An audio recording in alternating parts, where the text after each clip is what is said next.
Here we go. Hi, hey, hello, everybody. I am Trey. As you can see above and below me, we have Tyler and Jake as well. We are going to be doing a cool little webinar today going through adversary emulation, utilizing more than one platform at a time this time. So doing a little bit of different style stuff, and I think you guys will like what we've got going on here. Yeah. Next, we'll do quick little intros, who we are. We'll go over table of contents. We'll make sure you guys are set up in labs, and then we will get into the content. Jake, you first. Yep. So I'm the CEO and Red Team Operations Lead for BC Security. So I got to thank Trey and Tyler for having me on as a guest speaker for this SCYTHE event.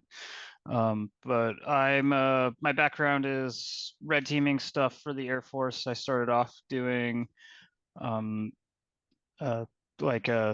satellite engineering stuff, and then I became a cyber guy through some happenstance. Basically, I walked in one day and they told me I was going to be cyber going forward.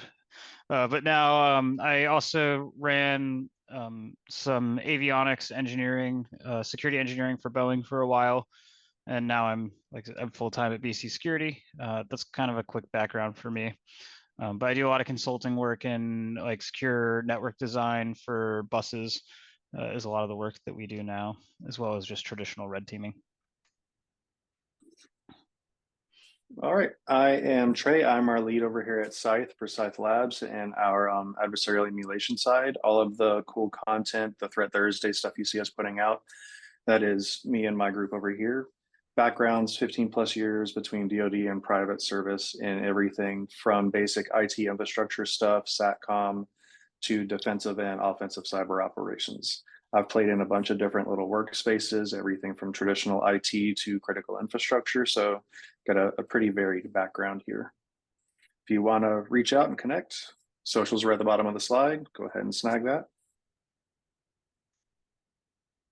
Yeah, hi everyone. I am Tyler Casey. I have about 10 years of experience doing DCO, defensive cyber operations. Currently, I run the blue or the defensive side of our purple team engagements that Trey and I put on with the rest of our team. And I'm responsible for a lot of the emulations that we put out through the Empower service and just kind of the threats in general that we put out through SCYTHE. A little background: before I came to SCYTHE, I was on a CPT, which is a cyber protection team, as both a Marine and a federal employee, where we deployed internationally for incident response and targeted threat hunting, things like that. And yeah, I got my socials, got my social up there for anybody who wants to connect. My Twitter is mostly St. Louis and St. Louis sports, but if that's something that you're into, yeah, let's hook up. Tyler's outnumbered by the Air Force guys on this call. Yeah.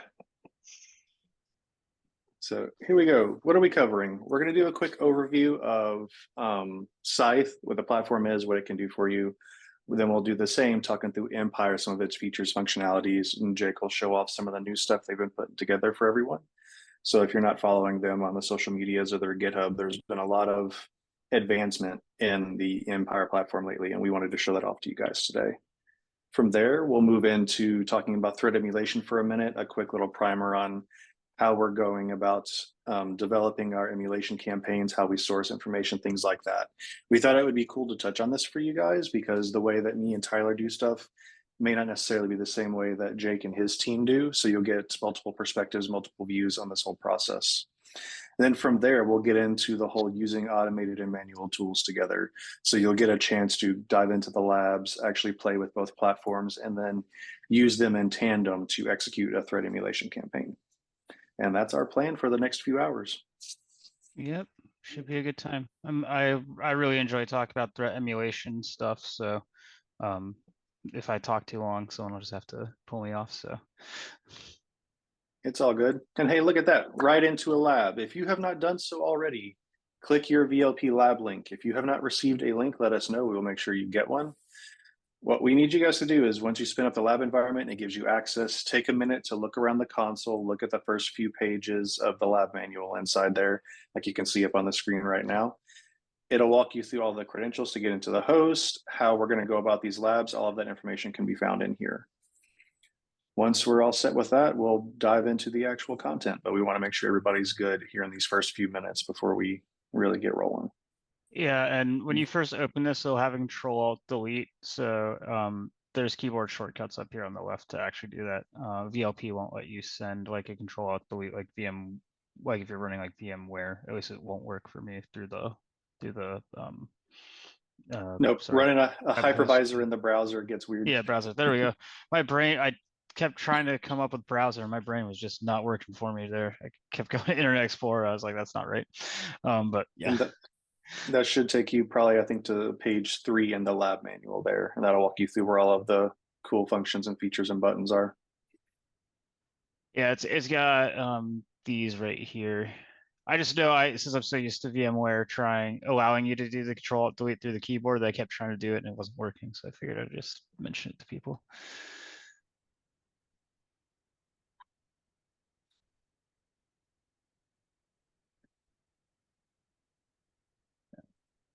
Yeah, so we'll get to slide 3 in the lab and then we'll get there. And then you can click on consoles.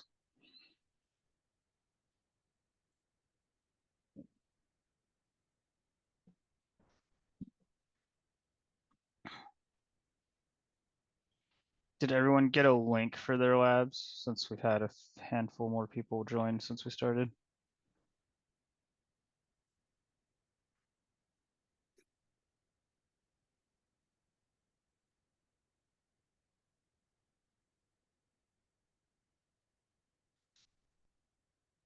So if you haven't yet, just go ahead and chuck it down in chat. Yeah, looks like we got one person saying that they're still waiting for something, like the link. You waiting on the link or just for the lab to load? Link. They said Okay, link. I will send you one. About 2 seconds.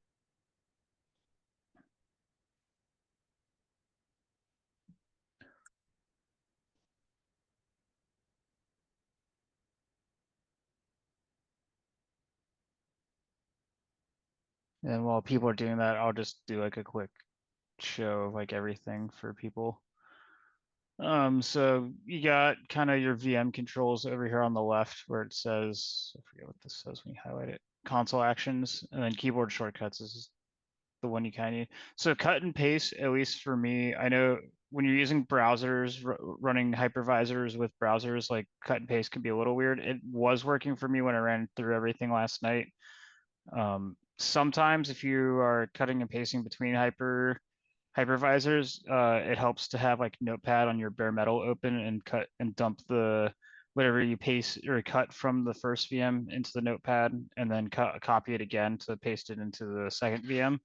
Because we will be going, I don't think we have to cut and paste too much here, but there may be 1 or 2 of the labs where you need to do that. Yep. The easy way to go through that too there, Jake, up at the top left, there's a little hot button, looks like a clipboard. 3 over. Oh, this yep. one? Yeah, send text Yep. console. If you select that, you can drop the text here, hit send, and whatever you have selected inside the hypervisor is where it'll drop the text. Yeah, good call. I haven't used that one yet. And then exit on the lab will exit it with your remaining time still available and like closes the lab like permanently. So just keep that in mind if you have to. No. Yeah, that is a big thing there. Yeah. If you have to jump out, you have to leave early for some reason, make sure you click exit because that'll pause your state. It'll let you come back later and continue the labs. If you hit end, it is going to completely tear the environment down and you will no longer be able to access it. So we just got a question about the passwords. If you go to page 1, it has all of the passwords, usernames and passwords for the things that you have access to. Pretty much everything will be unicorn except for Empire. Yeah.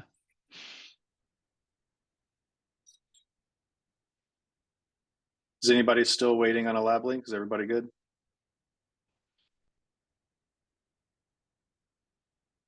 Or did anybody's lab come up dead? So we'll go ahead and put this caveat out there now, and I'll apologize. VLP is a very fickle beast and sometimes just does what it wants. So if at any time you notice there's something wrong with the environment, like the networking dies, something like that, let us know and we'll get you a new entitlement. We've had a lot of issues here lately with their platform to where like all of the NIC backings and the labs will just disappear and nothing can reach anything. So please feel free to reach out if that happens to be the case with you.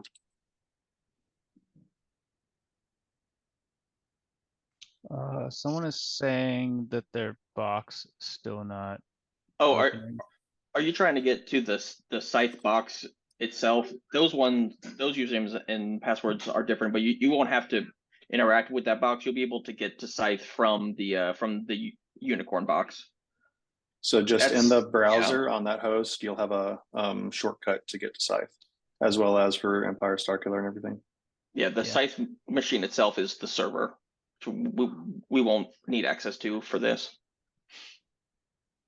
And then while we're waiting for everybody to do that, we already have a question. So they're asking, what is the major difference between attack simulation and attack emulation? I was starting to type this up, and I was like, I think it'll be easier just to kind of talk about it, and some other people might have some questions on that too. So emulation is when you're really trying to do as identical or as close to what the adversary or what the intelligence is telling you, what the CTI is telling you. So for that, you need to have like procedural level, like command line level reports or behaviors or things like that to try to emulate as closely to what they're doing. So like if you have their scripts that are observed in the wild, their commands that are observed, and we'll get into this a little more when we start talking about where to actually gather intelligence from. But it's basically like you want to be as close to the threat actor as possible. Whereas in a simulation, you would maybe start a little higher. So like maybe you would be like, oh, this threat actor will do credential dumping, process enumeration, and lateral movement, but it doesn't specifically say what they do to achieve those. So there you have kind of more of a free reign to kind of simulate those broader techniques. If you guys would agree, Jake and Trey, you guys are the red team. I was just gonna say, like, so I'm an engineer by trade, like a astronautical engineer by trade. Background. The way I like to explain it to people is the difference between simulation and emulation is simulation produces the same outcome. So that's like if I want to move my phone from the bedroom to the kitchen, as long as the phone ends up in the kitchen, it doesn't really matter how the phone got there. That's simulation. Emulation includes the how of Okay, how you moved it. So I like that. yeah, if the threat actor moved the phone by flying a drone in through the window and flying the phone to the kitchen, then you would also use a drone to fly it versus just picking up and carrying it. So those are the big differences. So same thing as what Tyler said of like you're starting at a higher level. If you know they're doing credential dumping, then it doesn't really matter if you dump it with Mimikatz versus Rubius. They're both credential dumping. But if you're trying to do emulation, then you would try to get the intel to be able to match that they're using Rubius instead of Mimikatz. Yeah, I think that's a good way of covering it. Y'all hit the nail on the head there. Yeah. All right. Is anyone having issues in the lab? If not, we'll go ahead and move forward. Going once. Twice. All right. We'll go with all's good. Looks like nobody's lab environment died. So cool. That's a good start. Demo gods are favoring us so far. So kick us off here, Jake. Let's talk some Empire for a bit. Yeah, so if you guys have never used Empire before, it used to go by PowerShell Empire. A lot of people still refer to it as PowerShell Empire. We were not the original developers of it when it was called PowerShell Empire. That was made by a group of people over at Spectre Ops, like Reverse Shell and Xorier and a couple other people. I can't remember if Cobber was a part of that team or not, or I think he was. Yeah, I think Cobber was part of that team.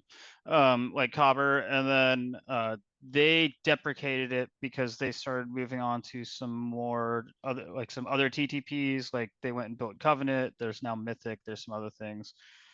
We really liked it, and so myself, Anthony, and Vincent continued developing the framework, and it's basically at this point it's kind of unrecognizable other than a lot of the modules are used, but the underlying code base for the C2 has been entirely rewritten.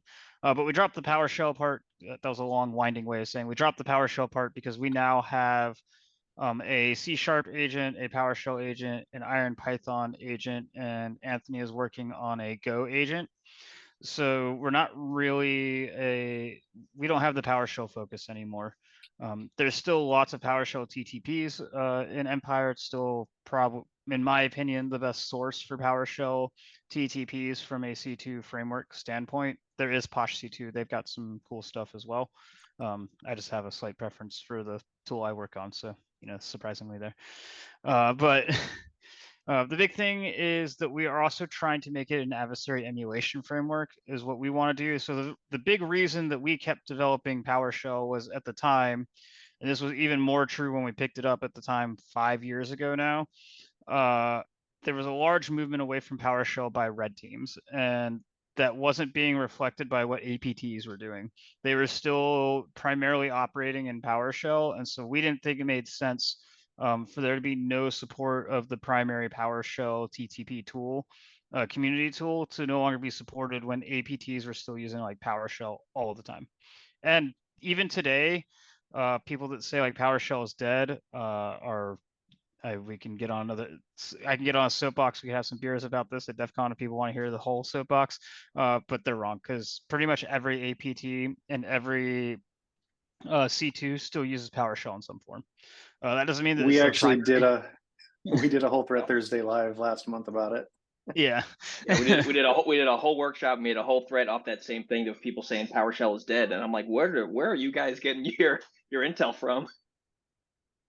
But yeah, it's even like if you're running Cobalt Strike as your primary C2 with all its Gucci unmanaged code C stuff, there are still primary functions underneath the hood that are being done in PowerShell by Cobalt Strike.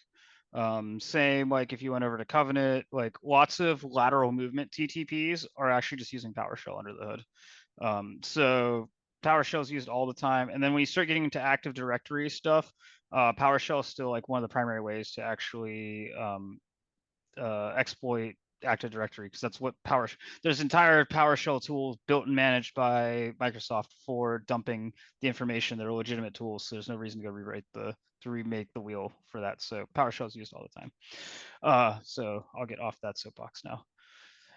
But so we're built around .NET and Python implants. The other really big thing that was brought in by Vincent is more of a software engineer that Anthony and I convinced to help us with a security product. So he has gone in and made Empire like a full like CI/CD pipeline with tons of built-in tests and all that stuff, which all that really means for you guys as end users is that Empire is an extremely stable tool. We may not always have the fastest development time or maybe the coolest new techniques in there, but we're more stable than pretty much anything else on the market, which is the other thing that we wanted it to do, is because you can't really use unstable tools in professional environments. It's just unreliability is not good. But there's tons of modular design. We have multiple C2 channels. We support Cobalt Strike's malleable C2. We have tons of stagers. There's like a dozen plus different types of stagers in there, and then tons of host exploitation tools. And I don't know if you guys have anything you want to chime in on that, but right now, the languages that Empire currently supports and has stuff in it is PowerShell, Python, C#, and IronPython. So those are full-fledged agents that you can build. Our primary focus right now is on IronPython. We've done a couple of workshops on IronPython, and when we do our code and cask stuff that we do every 2 weeks, it's all IronPython development.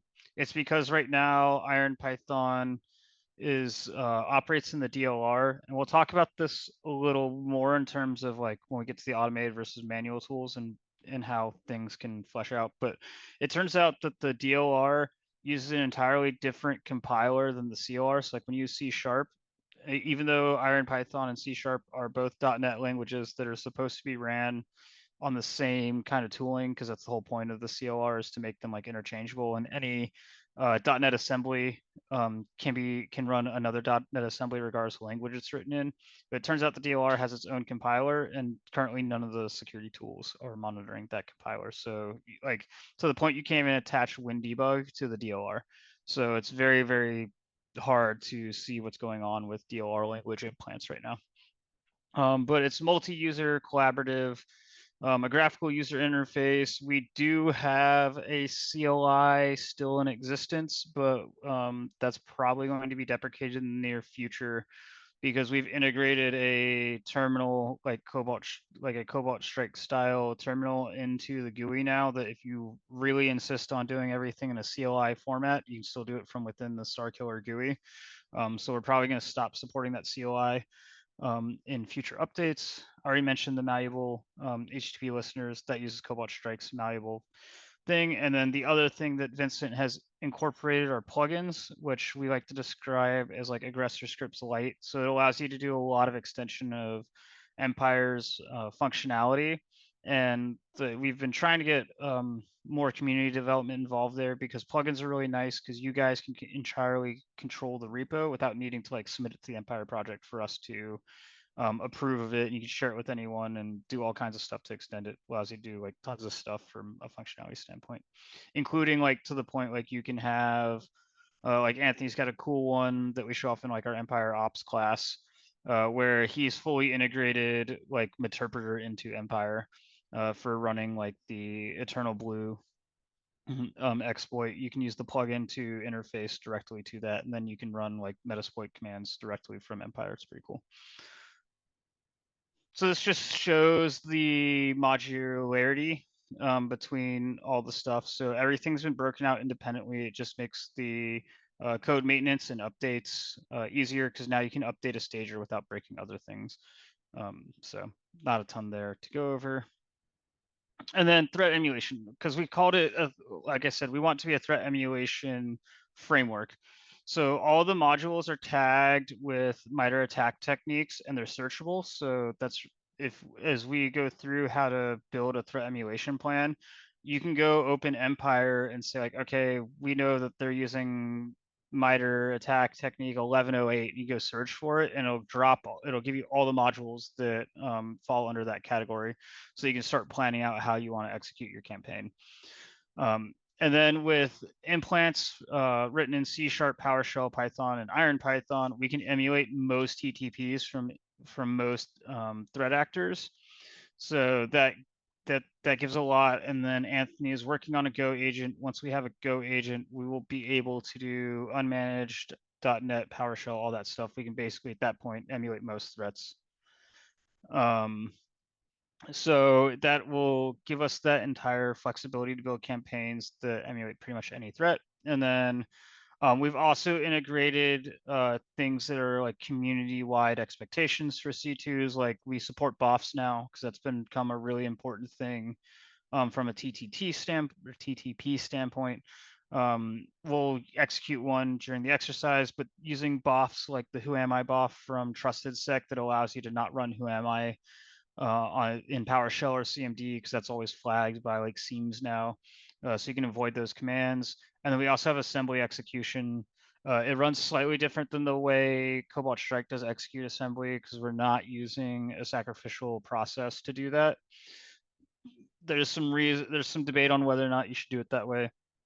Sacrificial processes have become a detection indicator for Cobalt Strike because it runs everything in a sacrificial child process. So like I said, there's some discussion on OPSEC about whether or not we should be running it that way. But right now we just, as the execute assembly, you can reflectively load assemblies and execute them along with malleable C2, which are kind of the most quote unquote most important parts of Cobalt Strike in terms of threat capabilities. And I don't know if you guys have anything you want to add to that or if I missed anything, but we're also going to have a reflective PE injector that we're building in IronPython. We're going to be adding BOF execution through IronPython. Right now, everything does BOF execution through C#. And then I'm working on rebuilding a SOX proxy in IronPython as well. So we'll have like kind of all the key performance indicators for a C2 within IronPython TTPs. Because oh, go ahead. I was just gonna say we picked IronPython because there's actually a handful of indicators, and from some closed source reporting, we've heard that Russian ATPs have started using a lot of IronPython because it's not detected right now. So there's some reporting coming out of Ukraine that they've seen a decent amount of IronPython. That's why we've been building it that way. No, I think it was a good breakdown, and I just wanted to reinforce the real modularity and a lot of the new development you put into the platform. It's made it a really strong C2 implementation, and I really think a lot of people don't realize how much you guys have built into a free tool right now. Like, you're actively still supporting it. You're making it a point for it to keep up with a lot of these big boys, I guess you could say, quote unquote, all the big name paid tools right now. And it's an awesome tool to put in your toolbox if you haven't used it before. What I would ask is there anyone in here in the workshop that's never actually used Empire and Starkiller before?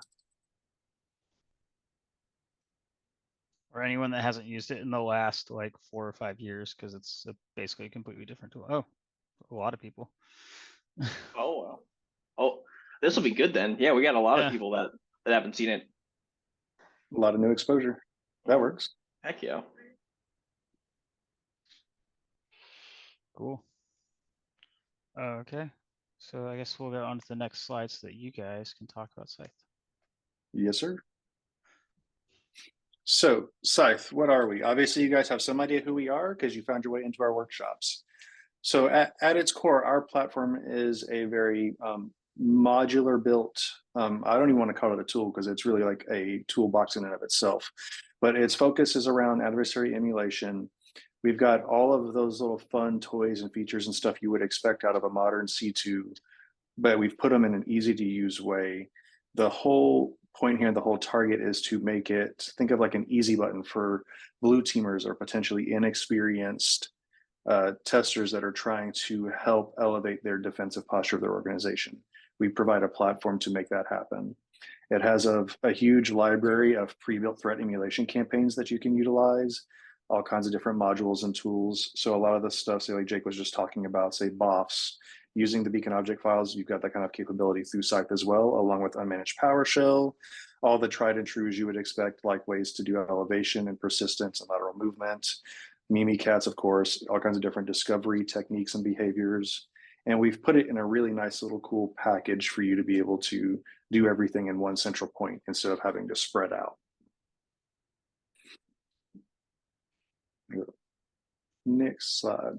We did want to highlight some of the key features here, being the automation piece. Our platform allows you to create these threat emulation campaigns and kick it off, and it's going to run. So say you've got 10, 15, 20 different behaviors you're trying to emulate for a test.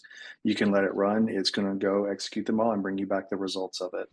We've made it this way to make it really, one, reliable, but two, easy to use. So every time you run that campaign, it's going to do the same things over and over again. It's not going to give you that issue of, well, it acted different this time because it wanted to, or because the tool updated differently.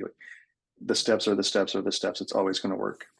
We also provide a lot of flexibility with the payloads. So whether you need executables, DLLs, the shell code, you want it for Windows, Linux, or Mac OS, we have ways of developing payloads for all of that.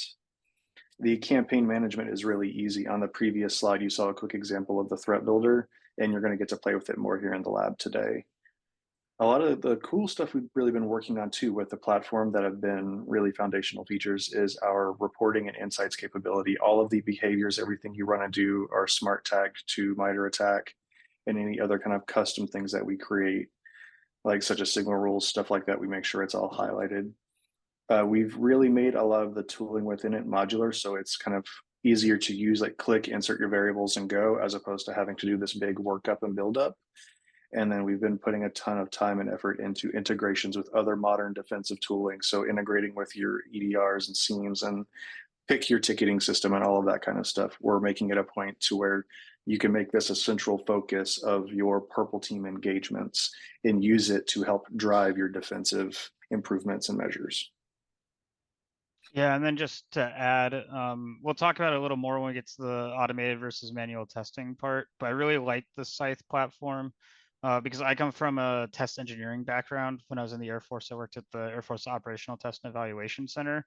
And one of the things that some of us really noticed when we were coming out of that like test engineering background is there was a real lack of repeatability in testing for cyber within the general community. It was very difficult to validate, like, did we fix like detection problems within a network because the TTPs and the way things were executed entirely dependent on who from the red team showed up that day, because everyone has their own preferences of how they operate and do things. So they all do it slightly differently.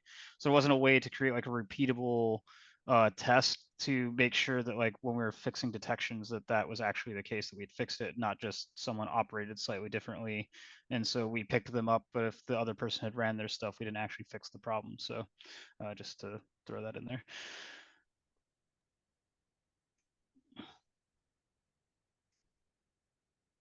All right, Yeah. so Now, we gave a quick intros of the platforms. We've talked about what they are, what they can do for you. Let's take a few minutes. We'll talk through threat emulation as a quick little primer on how we go about it, and then let them get to playing. yeah, cool. Because I was gonna say, if we want to, I could do a. I don't know if we want to do like a quick walkthrough of the Empire interface, but we can do that after we talk the threat emulation. Yeah, we can do that while they're in the labs. Yeah. So threat emulation leverages like adversary tactics, techniques, and procedures. I apologize. I've been using TTPs without explaining that to everyone. So tactics, techniques, and procedures is a military term that's been adopted by the industry. And it just refers, they get bundled together. They are technically different. So tactics is like how do you apply something. So like if we're going to go kick open a door, it's like the actual steps to kicking open the door. Techniques is like breaching a room, is like kicking open the door versus blowing a hole in the side of the building. And then, oh, did I do that backwards? I might have done that backwards. Because procedures are your tactics. Yeah, I did that backwards. I apologize.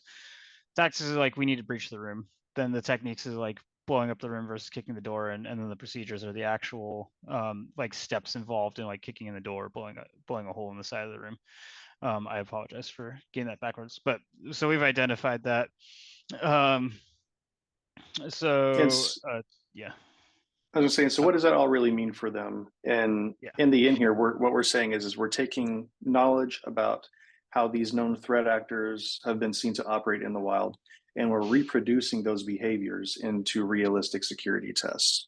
These tests can help do a bunch of different things, from security controls validation to actually improving your organization security defenses by testing how you stack up against these real world threats. And it's a very targeted approach to testing. We have specific procedures or specific key goals that we're trying to hit, and that we have those in mind.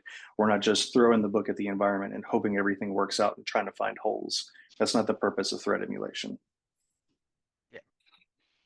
Yeah. So you threat emulation, because we don't have it in here, varies from like pen testing, like when you hear the red team versus like pen testing terms. Red team is typically should be threat emulation, although there's some edge cases where they're not necessarily doing emulation. But so they're not necessarily testing for the breadth of problems within a network. They're testing the like actual like application of a real world threat.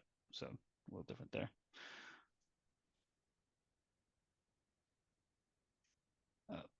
For some reason, it doesn't Let's want go to work next slide.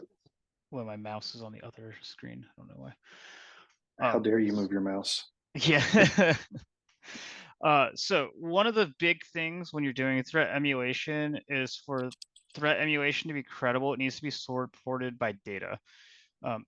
This is really important when we're trying to communicate with business leaders that aren't cyber experts, because you'll go do something and like hire a red team, or if you're on the red team, come in yourself, execute, and then VP will look at it and be like, that's cool that you guys did this, but I don't believe that, a cyber criminal or whoever can actually do this. And so we don't think this is a valid threat to us. How we get around that is showing them that people are actually executing these TTPs in the wild and backing that with data that does that. So we put breach reports in as like that's going to be like your primary open source way of collecting cyber threat intelligence. Technique attribution is important. That's sometimes done within the breach report. Sometimes someone else will take those breach reports and do the attribution them in another way.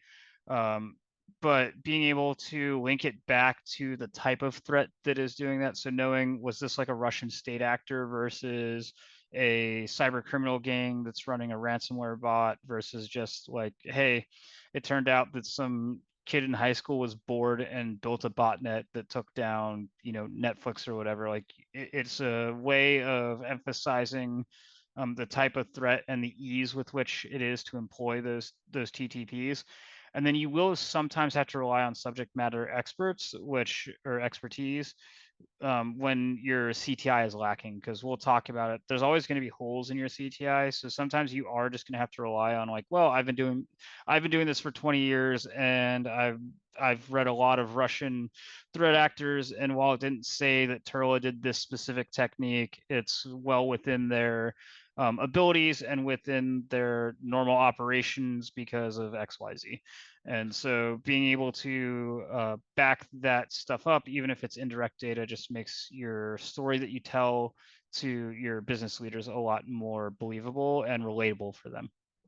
Because something like I like to talk about as well, like when we're talking threat emulation and talking to just communication stuff in general, is a business leader may tell you that they don't understand cyber or be like, why does this apply to us? And they act like all these vulnerabilities and stuff are these super complicated things, which they are. Like figuring out a vulnerability is very complicated.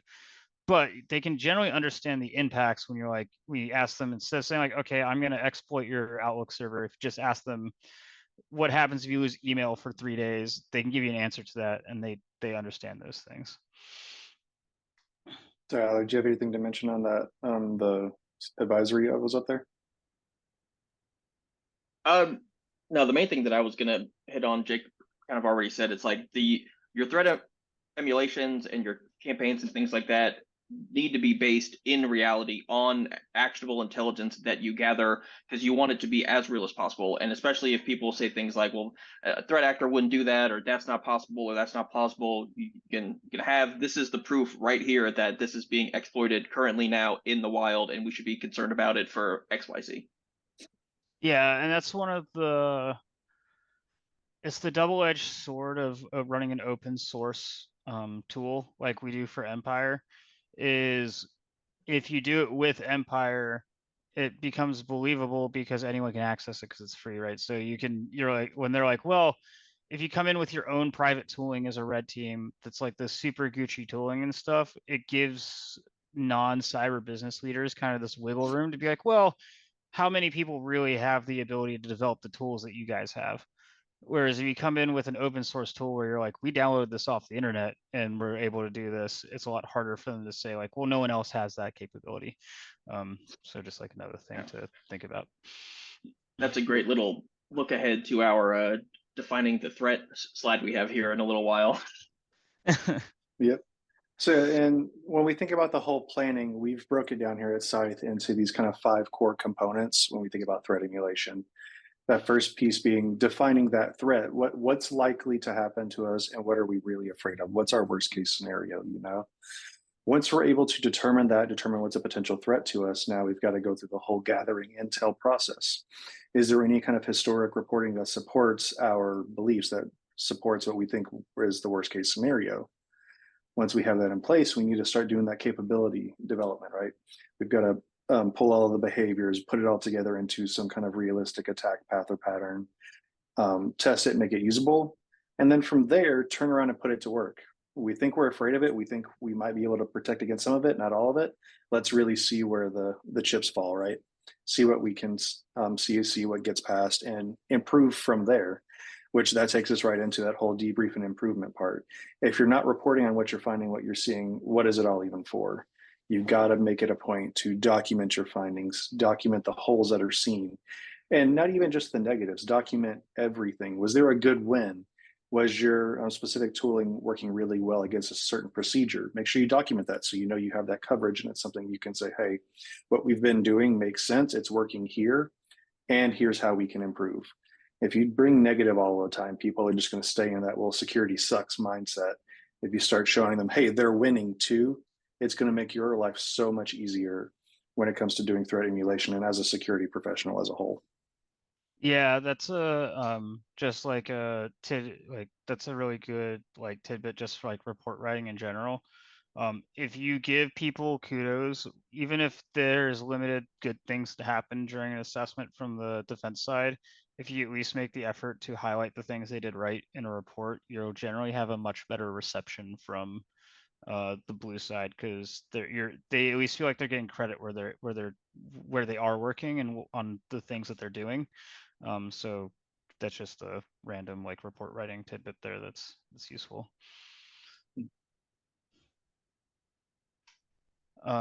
So we'll talk about this a little more as we go through the steps here. But this is how we like to think about it on the BC security side. I don't know if you guys do it a little differently, Trey, but I tend to think there's two primary ways for doing threat emulation planning.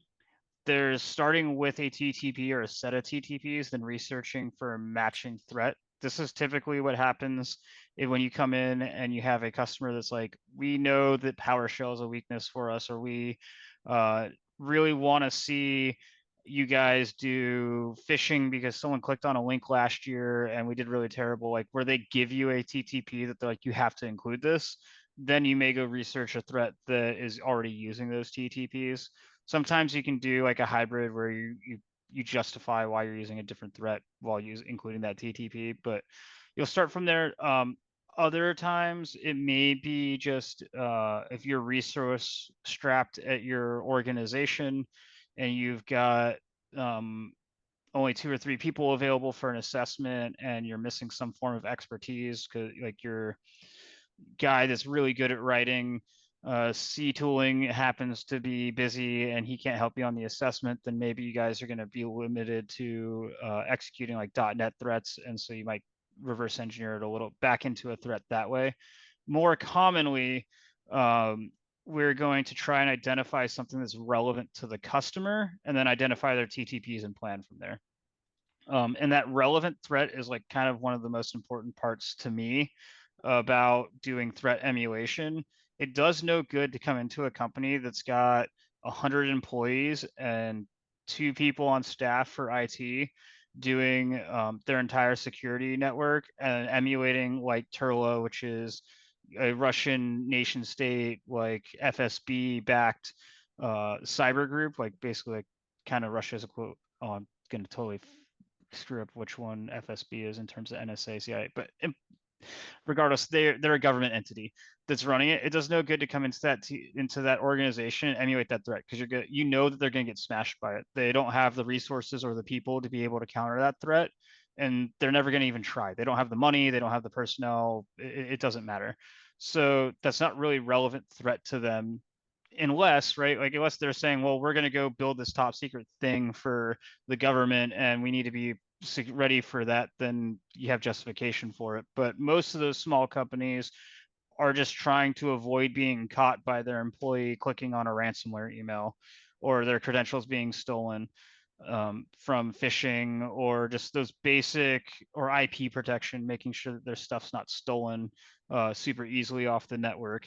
And those are things that you can use a lower level, like run entirely in PowerShell and see how they do, because they're just trying to not be the low-hanging fruit that those dragnet APTs are going after. They're just they throw out random phishing emails all over and see what comes in, and that's the threat that 100-person company is trying to protect against. So making it relevant to them provides them a much more valuable product, because it actually gives them something to improve upon, rather than just saying like, hey, when Russia shows up to steal your stuff, they're going to win. That's like my soapbox for that. Yep. I think if you can go back one slide real quick. The other thing to take into account here too, we got asked that question earlier, simulation versus emulation, right? With emulation and with the way we're doing things in today's modern corporate environment, everything's on fast forward. We don't have 6 months, a year, 18 months to sit and effectively simulate that exact threat, wait for a link to get clicked, for the fish to work, for all of these other things to happen. We're usually given at best, what, a week, maybe 2 on someone that's got an endless budget. Usually it's a few days. So we have to compress this entire 18-month operation these threats did into a small window of time. So you've got to take some liberties here, right? You have to do certain things like maybe changing the way a specific behavior was done, or assuming post-compromise as opposed to waiting for a user to actually click the fish. Because we all know it's not a matter of if, it's when. Someone's going to do it. Something's going to get through. we can bypass a lot of that headache and waste of time and just set it happened and start from there. We had a And then question come up. oh yeah, I think you were about to hit it. I was gonna say, go ahead. Yeah, we had a question come up saying, can we do these or plan these TTPs based on industry? What I was going to go with here is say yes, and this is something we do quite often. Typically, when we build out threat emulation campaigns, we'll think of them from that customer's industry perspective first. Like if we're dealing with someone that's working in critical infrastructure, power generation, things like that, first thing nowadays that comes to mind is Volt Typhoon.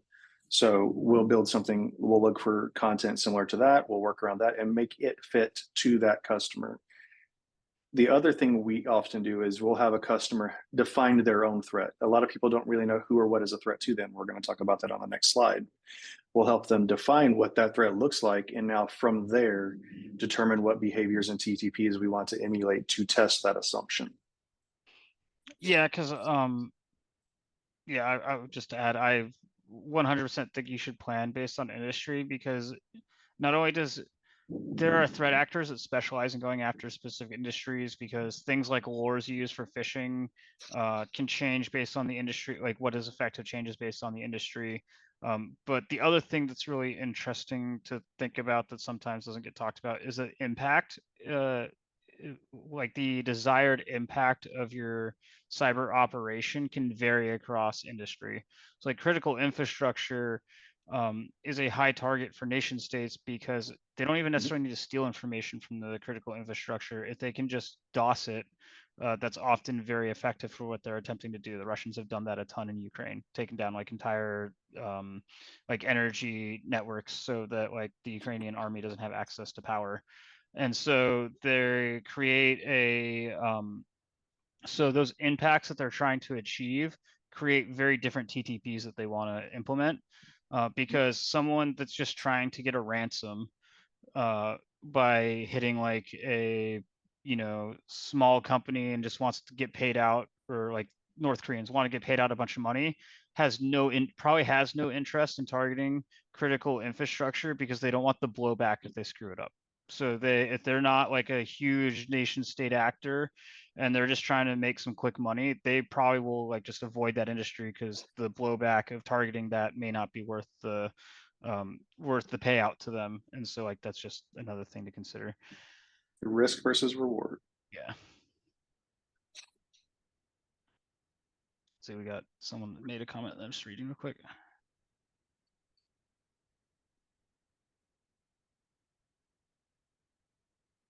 Yeah, okay, so they're just talking about gathering intel. We're going to talk about that in a little more. Yep.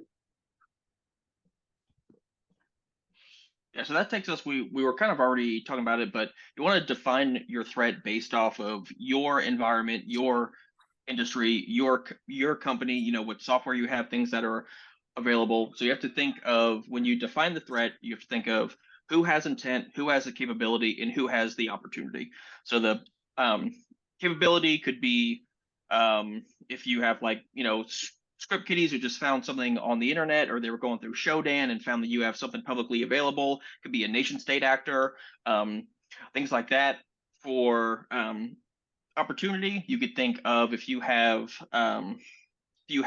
public facing servers or things like that. But we also have a little bit in opportunity where we can control a little bit of that via layered security, defense in depth, patching, controls. So you can take the opportunity, that kind of that threat landscape, and reduce that as much as possible. Hardening on, if you do have to have public facing servers for whatever reason, you're a company, you need people to be able to reach out to your company website or order things or do things like that. You can really harden down that public facing server as much as possible, have it in a DMZ, have it behind proxy walls, different things like that, right? So you have a little bit of an effect on the opportunity. And then that also takes you to hostile intent. So who is going to come after you? Is it going to be an insider threat, a competitor, cyber espionage? Is it going to be a criminal, nation state, hacktivism, things like that? So you need to look at all three pieces of this and kind of put them together to really define what your overall threat landscape is and who your threat is. Trey has one. What's the one about getting punched in the face that you always talk about? Defining risk. Yeah, that one's awesome. We should have pulled that in here. Yeah, it's like Oh yeah, I saw it. I didn't pull it in when I was looking. defining the risk, Yeah.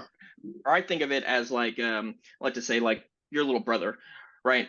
Your little brother, his hostile intent, he's got the intent to go up and punch you in the face. You know, maybe capability, you know, maybe he's been training a little bit, maybe opportunity, maybe he's close to you, but you know your little brother is never going to beat you up. So you take that capability out of there, you know, and they're like he's not really a threat. He's just somebody that's kind of on the outside, you know, exactly like Mike Tyson said, everybody has a plan till you get punched in the face, and everything's a joke until it happens to you. But yeah, like this one, you got to just look at all three pieces of it to really define your threat. Something that we would talk about with some of the junior analysts or even some of the Intel bubbas in our old job was like, hey, we're seeing this constant scanning on this public server by you know XYZ country, whatever country it is, and it's like, yes, they may have hostile intent. Anything you have public on the internet is going to be scanned and hit immediately. If you don't believe me, go get a Raspberry Pi and connect it to the internet and see how quickly it is until somebody is trying to brute force SSH into your Pi. It's just what happens when things are on the internet. But if you're able to take that opportunity, that public facing server, like I was saying, I'm kind of harping on that one, and reduce that threat landscape, put it behind protections, monitor it as closely as you can, have an intrusion prevention system, things like that in there, you're able to kind of reduce your threat and look at it a little differently. Yeah, I would think Yeah. another way of saying that is you're not necessarily reducing the threat, you're reducing your. I'm probably going to lose power. Yeah, so you just had a little lull there for a second. Yeah, that was a big storm strike. We got lightning right over my house. Like hit the tree out front. I'm Oh. sorry about that. Yeah, we're not just we're shrinking our actual landscape, but we're increasing the complexity of a threat we're now going to face. So very low hanging fruit threat actors or just script kiddies or people that are just messing around are going to have a harder time getting in, which means you now know that's probably not on the table for you. You're going to face someone that's maybe a near peer competitor, someone looking to actually cause harm, someone that's developed the capability to do so. And these are the kind of things you take into account. It would be like, say, you're working in oil and natural gas, the kind of the people that are going to target you and look at you as someone who they want to be a threat to isn't going to be the same as if you're a company that makes popcorn and sells it at 7-Eleven. It's just not the same, right? So all this stuff has to be taken into account and helps you set that baseline of what would be a threat and what you should test against. Yeah. And then we got a question related to what you just said, Trey, but I think it was from the previous slide about looks like Tyler wrote. All right, I just answered it as soon Yeah. as soon as you talked. I'm sorry. Yeah, it was asking about like what are the common impacts that we see targeting the like banking financial industry. Primarily exfiltration of sensitive data. There's been an increase in some ransomware stuff, but the financial industry tends to be one of the industries that actually pays out less on ransomware. So usually it's more valuable to steal the data for a like identity stealing type of scheme. Because financial industries have so much backups that they tend to be less willing to pay. Now, if you found a way to like hold a bank's like ACH transfers hostile or something like hold those hostage, like you'd probably get a payout from them. But in general, those are pretty well protected. So yeah, I that's said a good way a of saying similar it. thing. It was like 99% of all of the reports and stuff we see have some kind of exfiltration, right? For banking, that's what people want. It's like normally for ransomware, you see that with smaller businesses that are more likely to pay out because they don't have the infrastructure, they really need whatever it is. Or you see hospitals affected a lot by ransomware, which is terrible, but I'm not going to go into that. But yeah, definitely exfiltration is definitely a main thing that we see for financial institutions.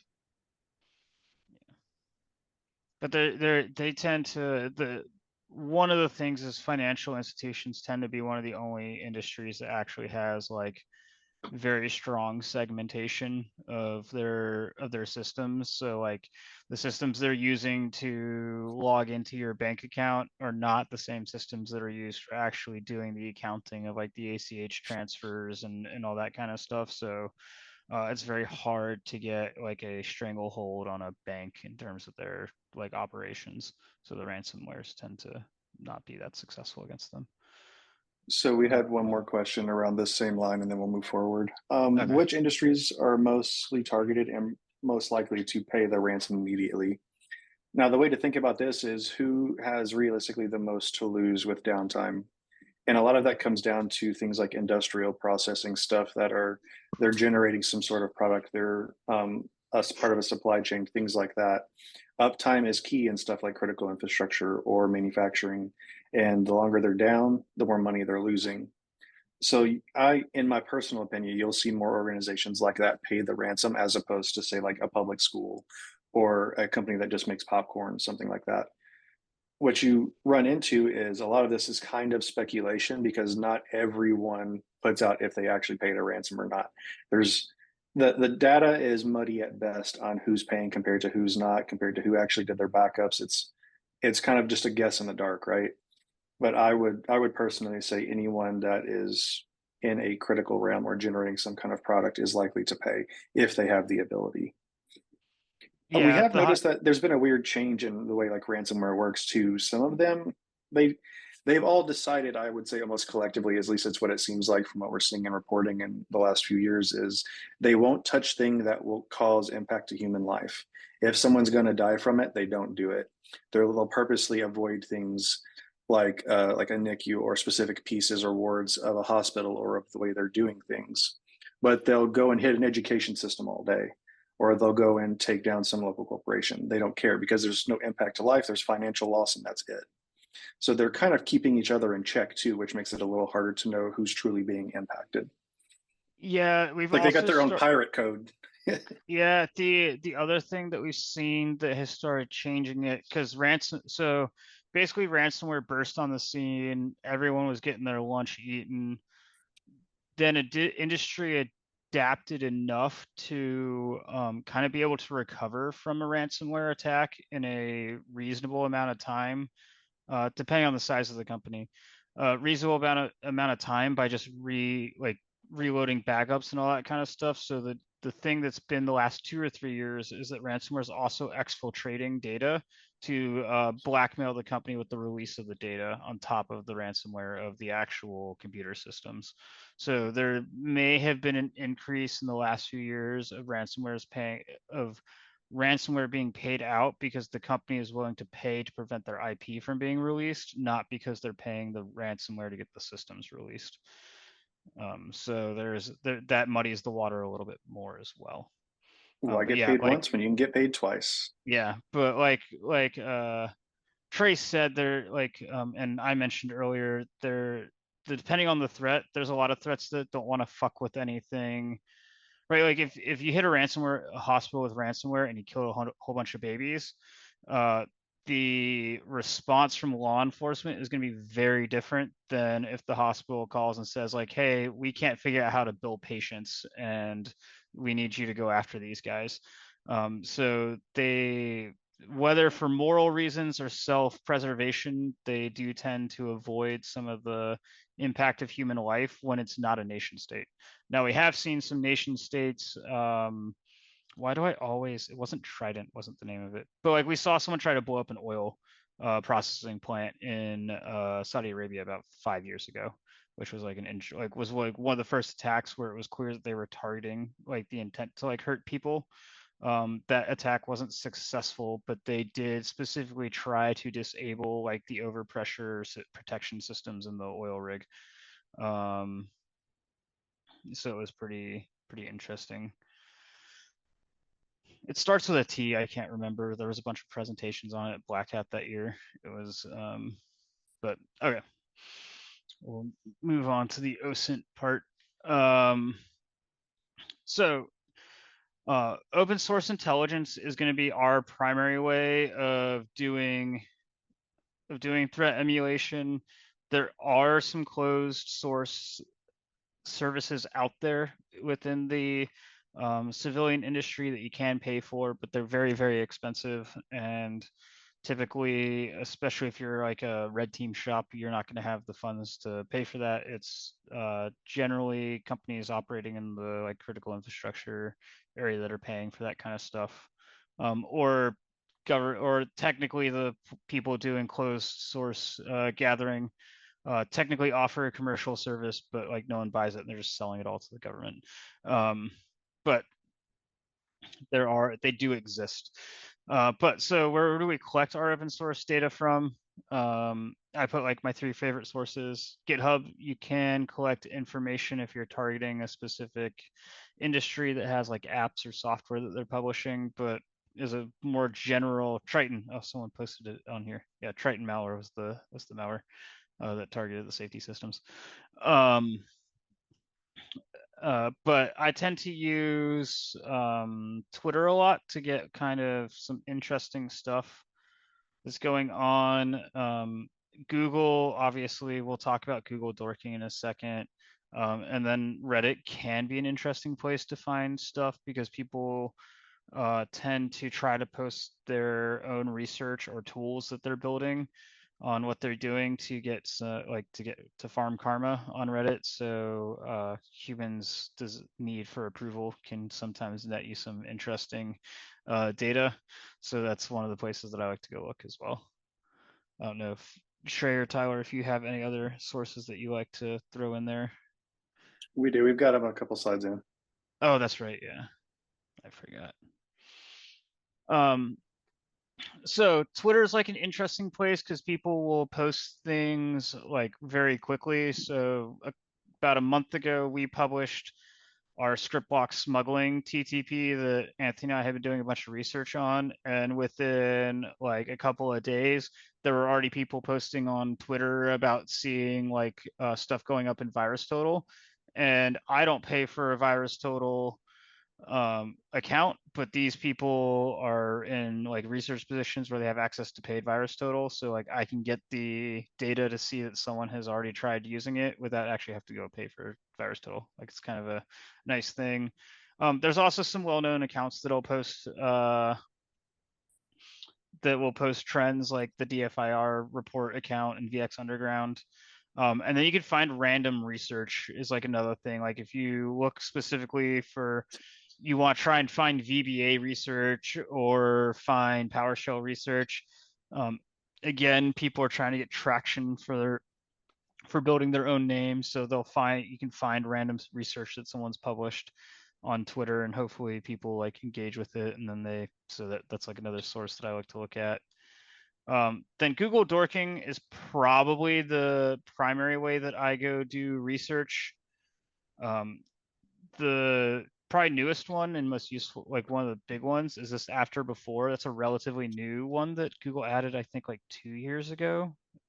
But you can use after and before to actually do targeted like time periods. So it's like using the tools, like when you do the custom timeline that it allows you to search now. The before after tag just allows you to like explicitly include it in there, which is nice.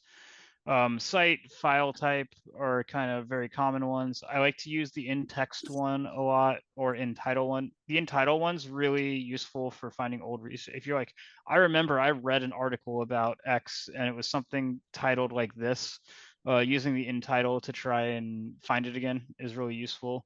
In-text is more useful if you're looking for specific TTPs, so you don't have to worry about the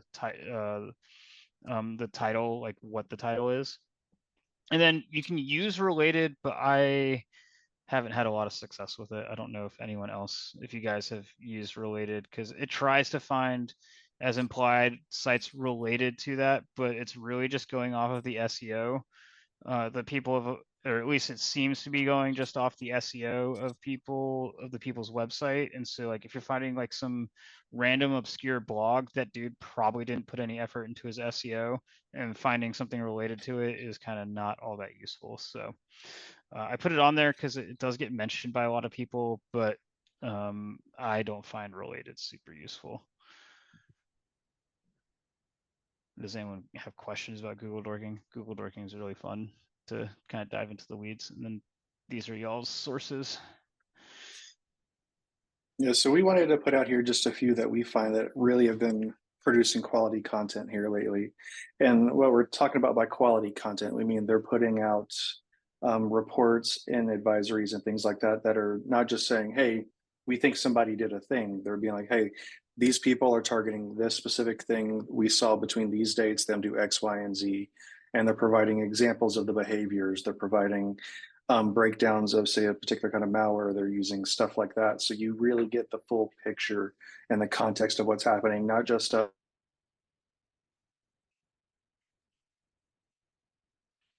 Oh, Trey's going in and out, so I'll pick up the rest from him unless he gets back. He's I wonder looking if he very lost power. frozen.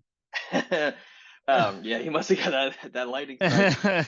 Yeah, like The lightning Trey got saying, him. we like these are the main ones that we use. The start.me page that we have the screenshot of, I put it in the chat too. Use it probably every day. I mean, it's got a lot of these resources already built into it. It's updated, it's all RSS feeds, I think, so it's all updated as they come in. It's a great resource. And then CISA alerts have really upped the game. Their procedural level intelligence is really, I think, them and DFIR are maybe some of the best on there.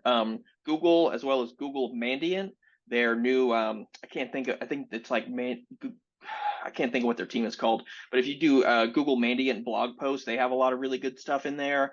MITRE, obviously everybody knows MITRE. It's great for software and groups and digging down like that. They also have a new tool called Attack Extractor that if you go in, you can put some content in there and it'll extract all the TTPs out of it for you. So you can like copy paste a whole article or a whole blog post or a whole wherever you're getting your intelligence from into this Attack Extractor. And I'll put the link in the chat right now. You can put it in there and it'll pull out what the TTPs are, give you some context about them. It's really good. And then Unit 42 just has a lot of really good intelligence as well. So these are the main ones that we go in and pull intel out of that we use in our campaigns. Again, you want your campaigns, your emulations to be as realistic and up to date as possible. So these are what we use. Unit 42 is my favorite one from a quality of reports standpoint, because they tend to not only put in like a lot of the actual code snippets that were used they were analyzing, but they also provide some pretty, in my opinion, accurate speculation on what was being done and why it was being done that way. But unfortunately, they only publish like 2 or 3 reports a year, so they don't provide like a lot of volume, but it's very high quality reports that come out of them. Yeah, I agree. We use theirs. You said it's just when you're trying to make 2 or 3 threats a month, you got to pull from a lot of places. And I know we'll hit on the synthesizing the reports here in a little bit, but it's you want to have as wide of a breadth of where you get your quality intelligence from, which again is why we like that start.me page so much, maintained by InfoSec Ninja. Yeah, I do like those pages a lot. Yes, so hurdles we have to consider for our tests. One of the big things is here, like unintended exposure from tests. Everyone should be smart enough to realize that, like, if you're downloading a POC off of GitHub and you don't understand the code, that there's a chance that, especially if it's coming from a relatively unknown person that published it, there's a chance that it's doing something nefarious in the background.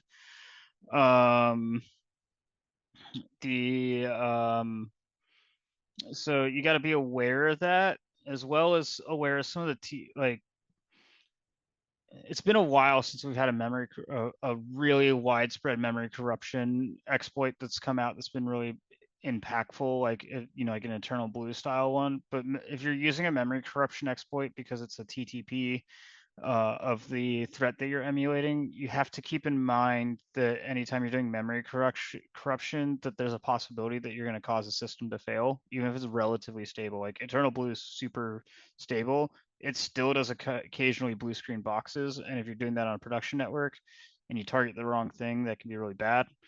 So just something to keep in mind.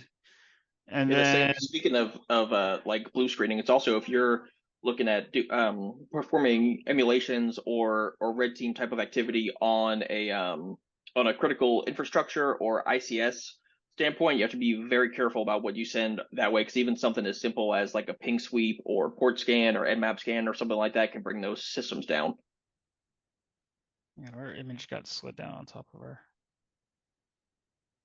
Not sure what happened there. There we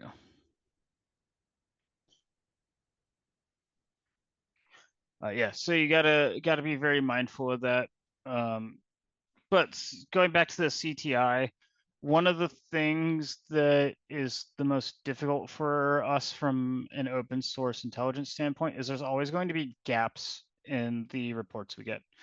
Sometimes that's going to be, we'll talk about in a second, because the researchers don't necessarily understand the offensive tooling that's being used. Sometimes that's just because the TTP that was used targeted a blind spot in the EDR SIEM that the victim was using, and so there just was no collection against it. But there's almost always going to be blind spots, and we're gonna have to fill in those gaps. I think the article's getting ready to come out, but I was working with Trey on a article, and I like to refer to it as like, this is going to date me in terms of how old I am. But if you ever seen the original Jurassic Park, they talk about patching the DNA with frog DNA. That's kind of what we have to do for our threat emulation plans. So they're never going to be, even though we're going to be as close as we can to the threats, there's simply too much dynamic behavior in APTs and too many unknowns for us to be entirely faithful, except in very, very specific circumstances. Like ransomware stuff, we might be able to replicate it exactly because we see it so many times, we've gathered so many data in so many different places that we may actually have enough data to make like an exact replication. But we're always going to have to do some patching, as well as I mentioned, because APTs are dynamic, you also want to introduce some dynamicism into our emulation, right? We're trying to be the APT. So if they evolve their TTPs as time goes on, that means that we shouldn't be entirely static either. So incorporating some small changes that are faithful to the way they operate makes sense. And we'll talk about that a little more as well as part of the automated versus like hands-on testing part. But I saw we got a couple of comments. Oh, okay. Tyler just answered the AI generated thing. But so I always use multiple campaigns to create that more dynamic threat, because then my emulation is still data backed to say like, hey, we have a bunch of data that shows that Turla operated this way. Oh, Come back.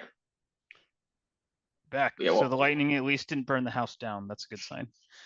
I just hopped on my cell phone's hotspot because my man was being flaky in the house. We'll Now see that- how long this for. now that's a pro. That's a pro right there.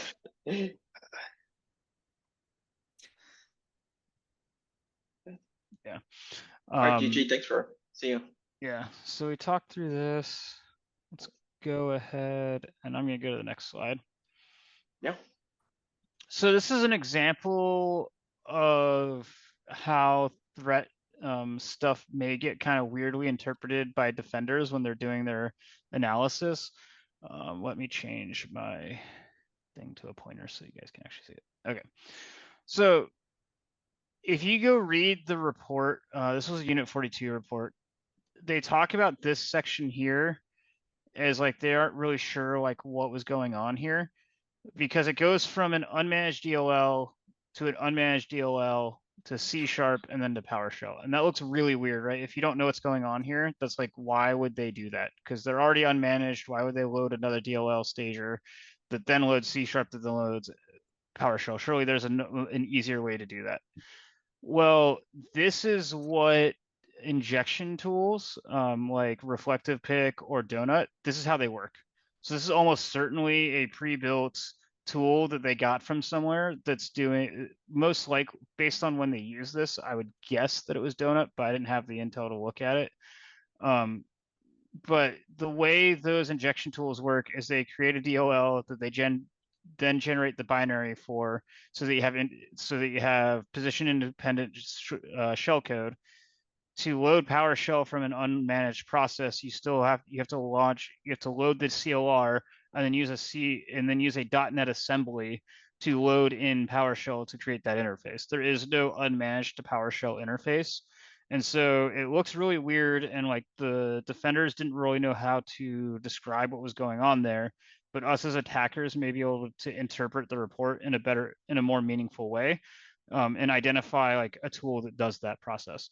And so now going forward, we can know that like we can use something like reflective pick or donut, and we're being very faithful to the way that this threat actor was operating. I don't know if you guys have anything else to add for that. Nope. Okay, cool. So like we said, as part of building your campaign, you want to synthesize reports. Then you're going to create an outline. Then you want to test your commands, and then documentation is the biggest thing. Documentation for red teaming is the most important thing that we do, even though it's the most boring part of our job. So this is one of those pieces where we found it was really hard to take all of these abstract reports and concepts and vague outline of what we think a threat is doing and put it all together into something useful. So we came up with this thing at SCYTHE called the Purple Team Exercise Framework. Within it, we've got a bunch of examples like of these couple cells you can see down here that you can utilize for yourself for free. It's out on GitHub, and it gives you a quick little baseline to start going from here's our sources, here's where we found these specific tactics or procedures, here's what they did, and here's how we can emulate it. And this kind of helps you bring it all together in a meaningful way so that you can actually emulate it and execute. Yeah. What I really like this framework. We might start using this for our exercise at BC Security. See, look at that, making changes already. It's out there, it's free. Tyler put the link to it in the chat down below. We're going to be doing some updates to that as well, so you should see some cool new updates and resources coming into the future here. Yeah, because like Trace said, that it's really easy. You can go spend like 10 minutes researching and be like, okay, I think that Turla is gonna, attack this defense industry customer that I have, because it's very well documented that Turla goes after defense industry. But actually turning that Turla APT into a set of commands and operations that we want to go run against a threat is very hard. Another way that I like to do it, that we teach at BC Security, is you start with that threat and then you move to like a week-long plan. So you're like, okay, we know that Turla is going to target this person. Well, let's say they have a week. How do we think they would operate? And you start going, okay, well, we know that they are very meticulous in their network discovery. So we're going to dedicate time to network discovery. And now we have a day of network discovery. So we're going to go from that, build out that day plan to start actually getting in those individual commands of like, okay, we're going to do network discovery. We go do a bunch of research. Here are the tools they've been using for network discovery. And then we start writing out the commands that are going to be used with those tools. Just to kind of, the whole like eat an elephant one bite at a time thing. You start by defining your threat, defining the timeline under which we want to operate, and then how much time we think is going to be dedicated to each step in that framework. The other thing I would want to touch on here, Jake, Tyler, and especially if you chime in here, since this is really going to get into your perspective, is now that we understand that we've accurately documented the threat we're trying to emulate, how we're going to do it, now it gives that defender, or say like in our example, Tyler on my team, as we're pulling up some cool emulation, he can now go and see what's the expected detections, what's the expected visibility, is there something I should see here? Where can I see it? If not, you can kind of think ahead, next step for that team and be like, hey, if you didn't see this signal rule or this specific log or this specific thing should show you that behavior. Yeah, for sure. And then we're missing too, because this is just, the threat emulation and using Empire and SCYTHE. On the other half of this Excel sheet is where all the detection opportunities, detection rules, and things like that are actually in place. They just don't fit on the screen, but using one like this, especially in a purple team exercise where it's red and blue working kind of together, for the sake of overall increasing your security, using something like this is so useful. You can just make it a shared doc, and you can see like, okay, we missed these things, but we caught it here. We have gaps here. You can identify and kind of move like that, which kind of leans out of the threat emulation part into more of the purple team workshops that we do. But the PTEF does have a lot of really good resources in it. Would recommend checking it out.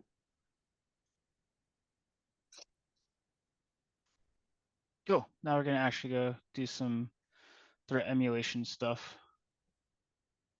Yep. So we've talked for a good bit of time here, and we got the majority of the slides already. There should only be like 5 or 6 more for the next few Yep. hours, which is awesome. So what we're going to have you guys do now is hop back in the lab. You're going to get a chance. We've put together a threat collaboratively here with Jake and the BCSec team for Fancy Bear. We want you guys to take some time, look at the resources we provided in the lab manual, and gather your own intelligence. See what behaviors stick out to you and start trying to put it into some kind of framework or plan.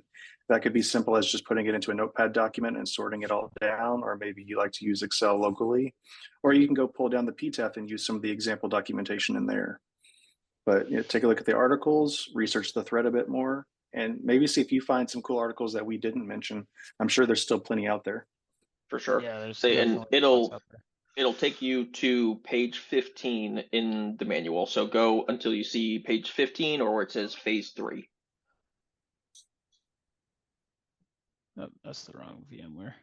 And then, yeah, if it did what's on Jake's screen right now, if you scroll down to if you scroll down to PTW Empire Scythe, and then it should say enrolled, and you can click on that, and it will take you back into the lab, or you could re-click on the link that you got in your email. Yeah, I might. Yes, Paul, I would close your browser window and then re-click on the link, and I should directly open it back up for you. Oh, I accidentally closed my lab out too. That's why I can't find it. And again, if anybody's labs aren't coming back up, just let us know. We'll give you a new entitlement. Yep.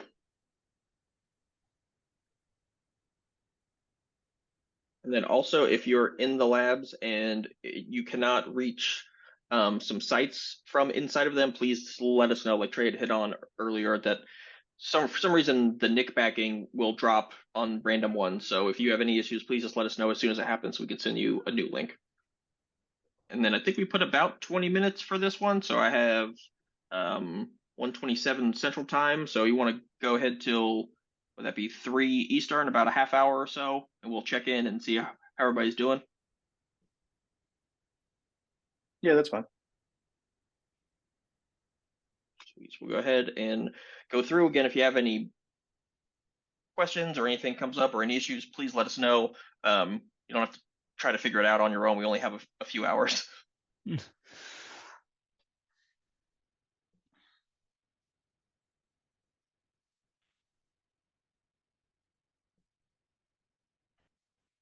Cool. I'm gonna stop sharing my screen so that I can do some research without spoiling it for people.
So while you guys are working, I'm just kind of curious. I like to gauge the group and what everyone's doing as they're in these workshops.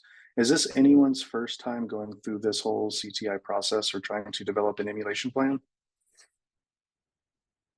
I'd also be curious to know what you guys think about this kind of a model. I know it was a little expedited in our explanation, but we didn't want to waste just 3 hours purely talking CTI with you guys. We want you to have some fun too.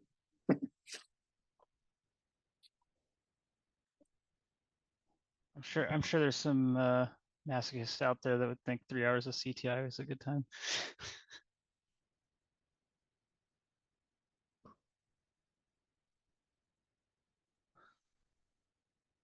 Is it getting a little more clear, Edward? Especially, I think the first time you actually had to play with it was that in-person one, huh?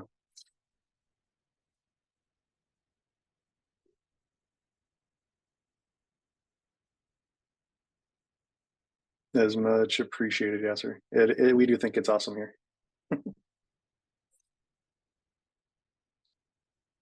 And again, I apologize if I drop off again. You know, as I live down in Florida in the southern side of the Gulf Coast, and any kind of hint at rain or lightning and power decides to go out just because it can. Well, I'm in Chicago right now, and we had like multiple tornadoes earlier this week. So good thing that we that I didn't lose too much power. Jason, if you wanted to catch up, they haven't gone too far in the labs. They're just now really getting into the hands-on portion. If you have a lab link, that was just opening it up, and you should be able to catch up pretty quickly. The fun stuff's coming up in the next section. If you don't have a lab link, let us know. We'll make sure you get one.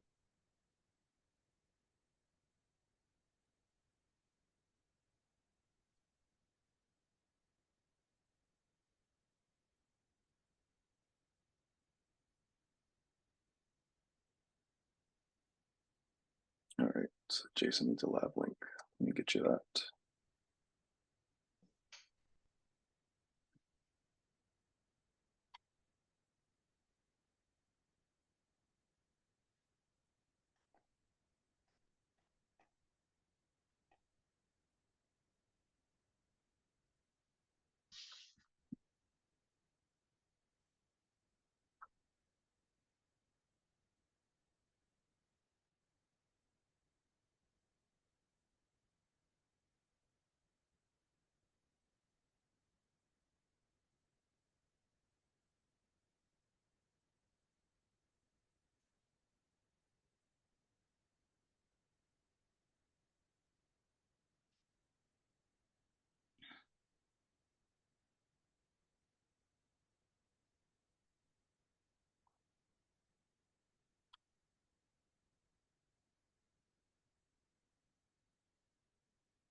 Yeah, that's understandable, Edward. The threat emulation workshop specifically, that was kind of a choose your own adventure. Yeah, we gave you 4 different threats as examples to research and dig through. So I could see that being a lot for the first time as someone's going through it. Yeah, this one's a little more focused. We're purely looking at Fancy Bear, and we're doing things they've been seen to actually do in the wild. Yeah, it's definitely open source intelligence, whether it's gathering CTI or some of the more fun like social engineering research type of stuff, is a little bit of an art as well as it is like a process. So it's definitely like it can be very overwhelming when you start. So yeah, totally understand.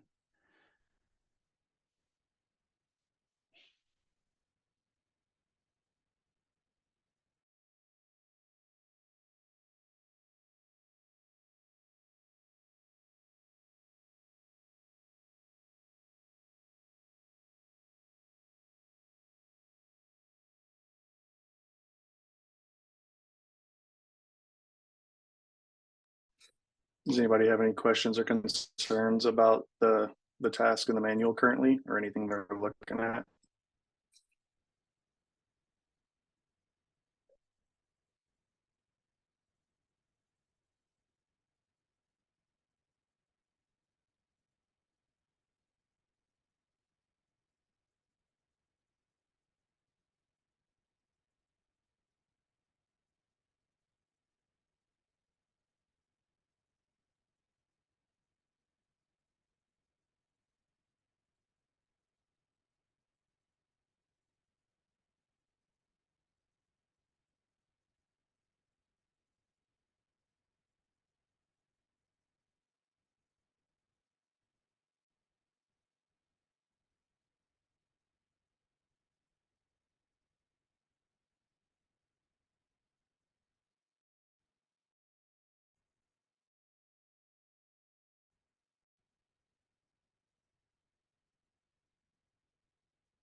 So just do us a favor, guys, as you feel like you've reached a good point going through some of these resources and trying to pull out some behaviors. Just let us know in the chat or throw a hand up. That way we know when to move on. We don't want to sit here for a half hour if you guys are good with the sources and have pulled some useful items out. We want you guys to have the most time you can to actually play with Scythe and Empire and have some fun.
So Trey, it looks like we got like a good number of people that say they're good now. If we want to go ahead and Yeah, go for it. so I'm just gonna do like a really quick and dirty way to show you guys. Let me pull up these of what. Okay. Dirty way of like how I would do this. Um, so let me see. Did I accidentally? Okay. So I have a bunch of things open already, but I'll show you how I start. So if we know we're going to be doing APT 28, Jake, you don't have your screen up. Is it? Oh, I'm not sharing anymore. I thought I was still sharing. My bad. Thank you. No problem. Happens all the time. That and in the mute, it's like, man, we have these calls all the time, and it still always gets us. Yeah. Which am I sharing the right screen? See the Chrome screen with APT 28. Yeah. All right. So if we know we're doing APT 28, like we can just start off by doing like a quick and dirty Google search for AB 28. That's going to bring up miter attack, which we could go. Miter's a really good tool. I do like it a lot, and it gives us a lot of tagging and information and everything. but I will say that it is sometimes a very lagging resource. As you can see, like here, like last modified 04 April 2024. That's actually pretty recent for MITRE. You'll see stuff that hasn't been updated for like 6+ months sometimes. So it's not always the best source to find the most recent reporting on threats, but it does give you like a lot of very detailed reporting on the threats. So that's just something to keep in mind. So it's a good place to start, but it's not going to necessarily give you the most, especially if you get outside of, if you for whatever reason you get outside of the core like 10 threats like APT, like outside of the Turlas, APT 28s. I'm trying to think of what would be the biggest Chinese actor. I'm totally blanking on the Chinese, like which of the pandas is the most active right now. But whatever. But so we can start with that. Generally, I jump over to the news page to see what kind of reporting is going on. The one thing that's a struggle sometimes with this is you get a ton of like garbage reporting that's basically just like Unit 24 put out a report. So someone put like half a paragraph of intro about Unit 24 releasing a new report and then just regurgitates the Unit 24 report. So we'll look at that in a little bit, but I'll go in and I'll like limit it to say like the last 6 months because we can set it up here. You can either do past month, you can do custom range, or this is where like you can use that after. Oh man, I'm gonna have to doing this on the fly. Like I think it's just numerical format. Like if you do 0101 2024. Let's see. Nope. Okay. I've been a while since that, so ignore that. Just use the custom range here, and you can say past year, past month, or custom range. So, but we'll just see like what's been in the past month. So we'll get some stuff here. Again, some of it's gonna be weird. You'll have to sort through it. You can do some filtering and things like that, but I pulled up some stuff. This was probably the most interesting one because it was a Unit 42 one that just came out. That they were using a zero-day exploit in Microsoft Outlook, now known as CVE 2023, whatever, over the past 20 months. So they've been using it for a while. Well, we can go through and read more about it. They have a bunch of stuff on here. They give an overview of how the exploit works. It was a Outlook exploit that required no interaction from users. We can start going, and once we know that, like, okay, they're using Outlook stuff, we can go see what other Outlook things they do. This was like another one that just came out in 09. We can see what they're talking about. This seems to potentially be another rewrite, but I don't think this one is actually. No, this was a different article, was it? So this one's a different one. This is like kind of interesting because APT 28, if you read the stuff, they're using 0 days and a lot of relatively high-end stuff. And then this one is just downloading like zip archives and batch files and running stuff. So not everything they do is always that super complicated. There's some pretty significant obfuscation, it looks like, in this. Because you can see, like, while they're using batch files and zips, there's kind of like a whole lot going on here. So like we're running a DLL to then run a batch file. Let's see if I can run in this. That then runs like a C# payload. So it's got a pretty complicated execution path, but it's still using kind of traditional TTP. So that's another thing we could put in our pocket to be like, okay, maybe we're going to use a batch downloader from for Empire or SCYTHE or whatever. Another thing we can go look at is looking at older stuff. So like this was another thing about APT 28, a new tool that they're using called Goose Egg. This wait, how old is this one? It says it was updated on. It's using a 2022 CD. Okay, I don't know, but I didn't read this one that well. But there's stuff we can look at. The one annoying thing is everyone has their own has their own names for it. Microsoft, Mandiant, or well, I Microsoft and was Mandiant just are now the about to same go into thing. that, Jake. Yeah, Microsoft and Mandiant are now the same thing. But so that's another thing. Like, okay, they call APT 28 Forest Blizzard. So instead of searching for APT 28, we'll go look for Forest Blizzard. But I'm trying to, yeah. So this is like an older campaign. That, like, this is where that image we showed you before comes up. But something we can do, like we were talking about synthesizing multiple reports, is you go read this one, and it looks like everything Turla does starts with a phishing, or not Turla, APT 28 does starts with a phishing campaign. Whether that's a malicious document, using that Outlook CVE, like some of that stuff, like it all involves phishing for the most part. So it looks like we want to make that a core part of our emulation. And that's where we'd start going from here. Now we may want to find if a new Outlook CVE gets published, has been published in the last 2 or 3 months that we think might work um, on our customer. Like, we have a lot of data now saying that there's a high probability that APT 28 would leverage this new CVE that came out. So we can justify using it in our emulation without necessarily having that full data saying like 100% APT 28 already used this.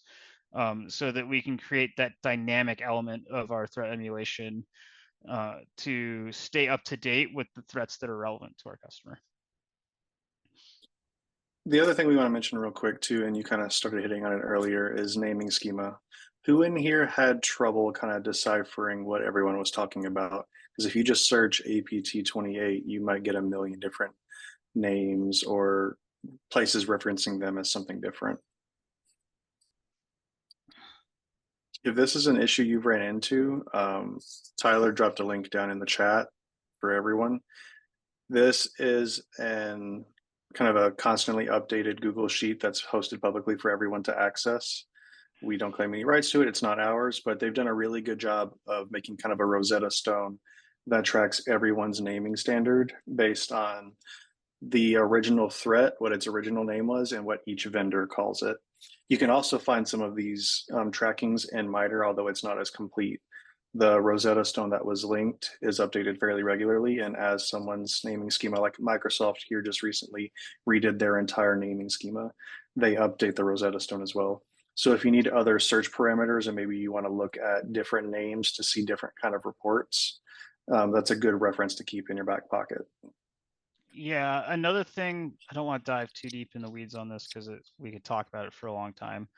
To keep in mind, though, especially in relation to that naming schema, is that not every CTI source attributes the same campaigns to the same threat actors.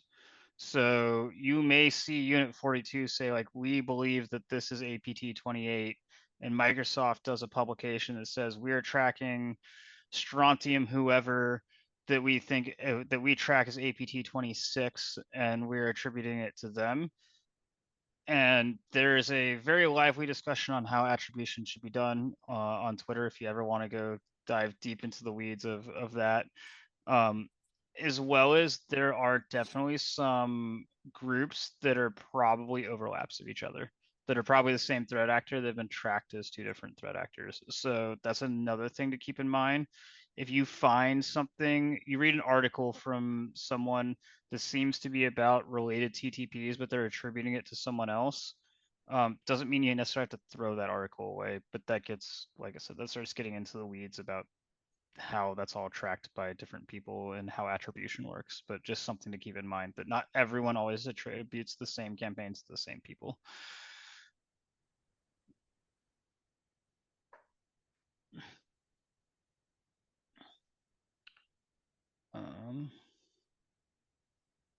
Yeah, attribution. If you are bored one night and want to go dive deep into Twitter, go look up attribution.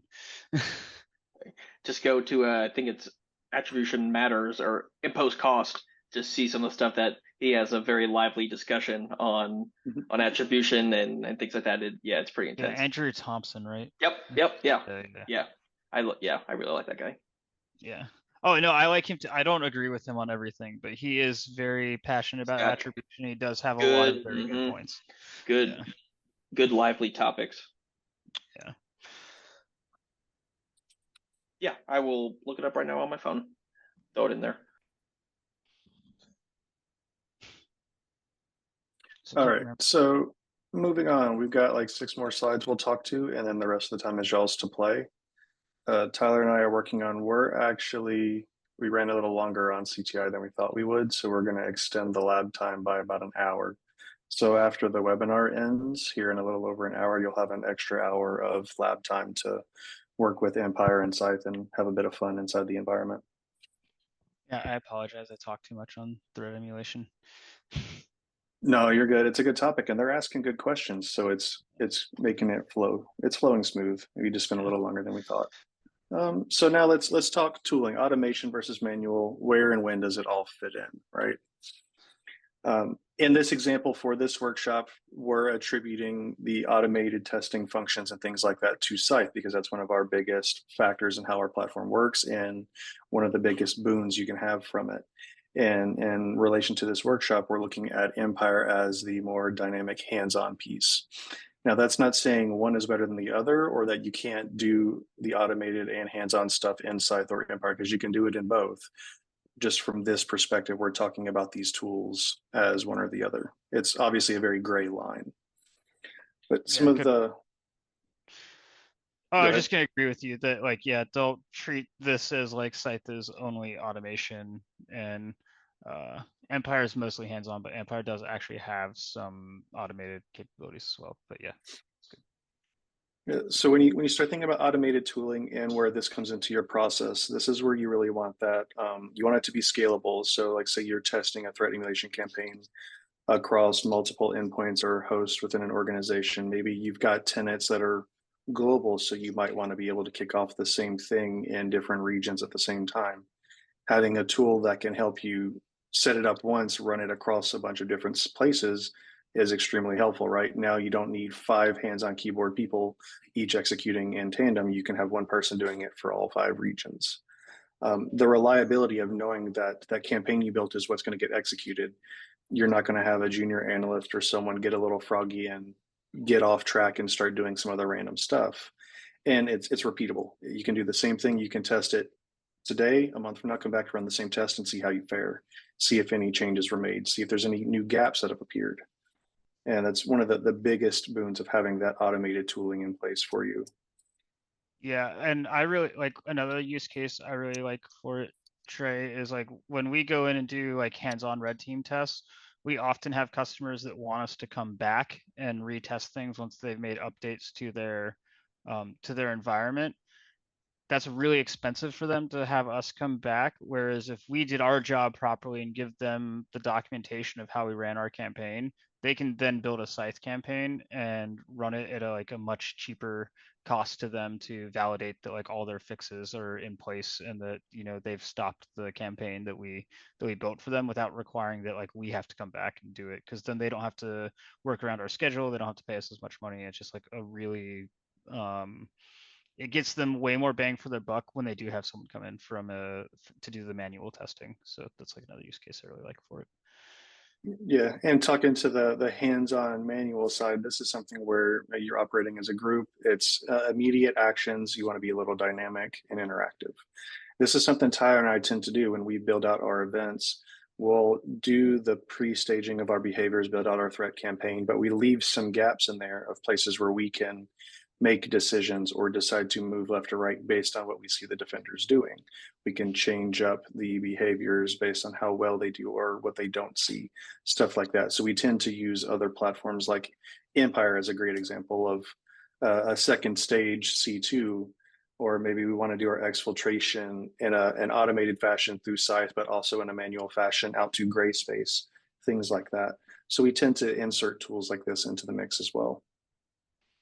Yeah, that's the one thing that I like to say, that you have to be careful. Like, I really like automated tooling for a lot of reasons that like Tyler already hit on. It reduces overhead for smaller businesses that are not necessarily mature enough to really require like a full red team to come in, because they're still just trying to figure out how to like detect basic phishing emails and that kind of stuff. So it's really good for them. But the thing, and this is true, but like this can be true for manual tooling too when you have like internal red teams, is you got to be really careful with blue not gamifying their detections, right? Because Scythe, you run a campaign and Scythe is going to execute it exactly the same way every time. And you got to be really careful that blue is not building their detections in a way that's so fragile that like if one step changes that the detection falls apart. I mean, like I said, you get that gamification with internal red teams as well. Like I've totally seen organizations that have like run purple team exercises with and have like internal red teams and all that stuff. But it turns out that like blue had built their entire detection capability around detecting the platform that red was using. So they were building it like entirely to detect Cobalt Strike, and they're looking for Cobalt Strike specific indicators and all those things. And if you just give them like Mythic or Empire or something, then the detections fall apart because it's not they gamified it too much. You also see the same on the red side where they always go up against Carbon Black or something on the internal side. So they are super good at getting past CrowdStrike or whatever the EDR that's installed on their internal network, but you give them a different tool and they have no idea how to get around it because all they've ever done is crafted their specific TTPs to try and avoid the one thing on their network. So you just got to be really careful that you're adding in that like dynamicism and changing things. And that's one of the reasons that you want to do like the threat emulation and change your threats as you go and not always emulate the same threat. So just kind of to add a little more there. Yep. And that's Yeah. another really interesting topic. Go ahead, Tyler.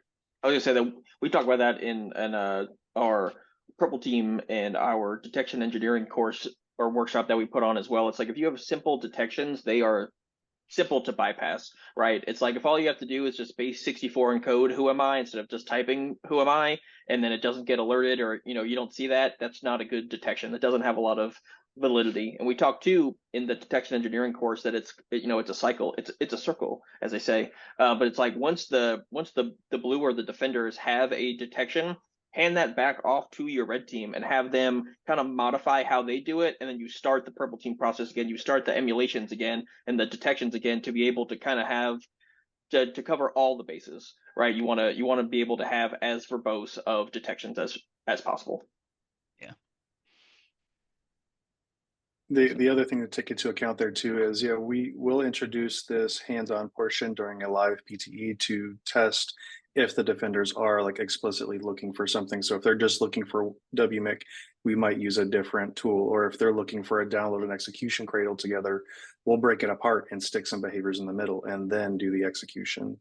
The other thing we've noticed is a lot of people are really good at relying on the tool and letting it tell you when something's wrong, but they're not actively hunting, or they're not looking at logs as a whole at any point in time. And where something as simple as a misconfigured click script, like a typo, something like that, could easily tip you off that there's an adversary in your environment and that you're breached. But they don't see that because they don't understand what's going on and they don't know what logs they're collecting. There's a lot of the newer threads we've created on the side where we'll intentionally put typoed or mistyped behaviors to not only see like, can you catch it when it's good and everything works, but can you spot the potential for hands on keyboard? Can you spot when something's messed up? And that's changed the game for a lot of people, that they were like, oh, we didn't realize that it could do that, or there would be something different there. So that's another way we would use it. Very cool.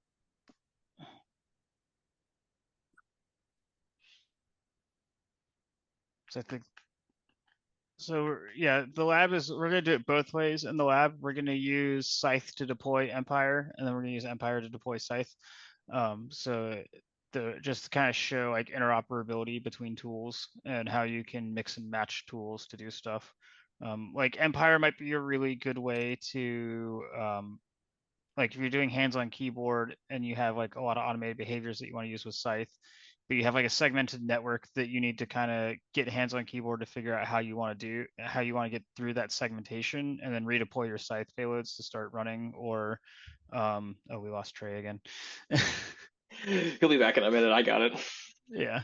Or you run Scythe to do all the initial information gathering, and then you want to add some of that dynamicism that Trey was talking about. You can then deploy Empire through Scythe. So I think this, if you hit the next slide, I think this next one does a really good visualization of kind of how that's going to go. So kind of like how Jake was saying, having Scythe go in and do like that that top part 1 through 5, executing, doing discovery, enumeration of processes and tasks, and maybe querying some registry keys, things like that, collecting data that is going to be there. So like some common one, we through our emulations we'll create dummy files that we'll call like sensitive files or whatever, to emulate maybe like archiving a share drive, or finding a finance share drive or something like that, or keyword searches and archiving all that. You got to think Google Chrome has a lot of good information. You could pull all that back. So we'll do Scythe to kind of collect and stage all of that data. Then we'll set persistence. So in this, we're going to copy our C2 binary to the startup folder and some registry keys. So we have kind of we kind of will like lay down what almost like the precursor actions, like stage 0, stage 1 almost of getting all of those automated things that are going to be there, that you want to have, or information that can then influence your hands-on or interactive approach, which is the phase 2 down below. So after we do all of that via Scythe, we're going to pull down the Empire implant via the virtual file system, which we'll do in the lab. We'll pull down that implant and then execute Empire, and then Empire will be able to utilize all of that information that we gathered via the Scythe campaign. The analyst or operator can take a little bit of time and look through it. Maybe we pull down the ntds.dit, or we exfiltrated the SAM file or something like that. You could offline crack it and then utilize those credentials inside of Empower or Empower, excuse me, Empire, and go in and use that information to perform your actual actions on objective, lateral movement, things like that.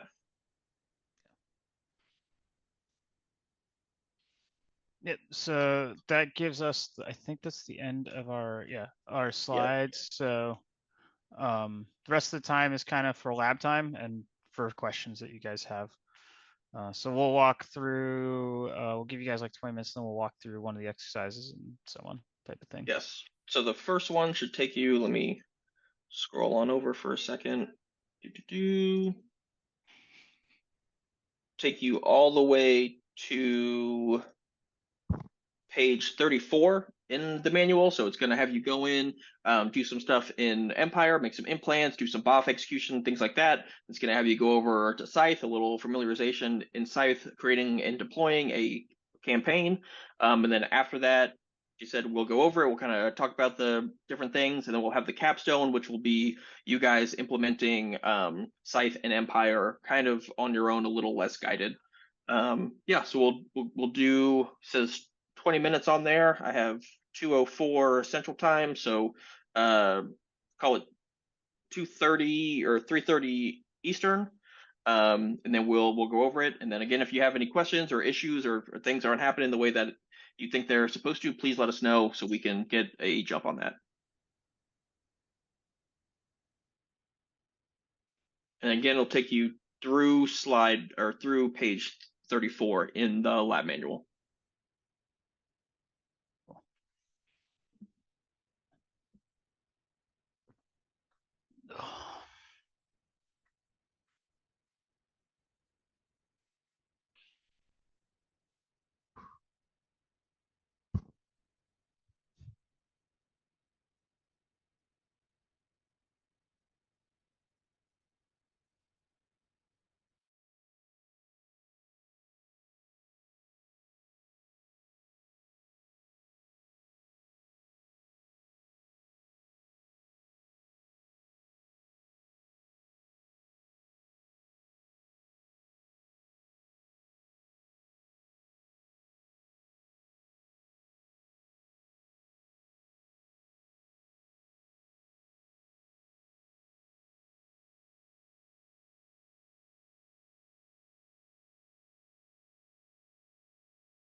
Trey's back.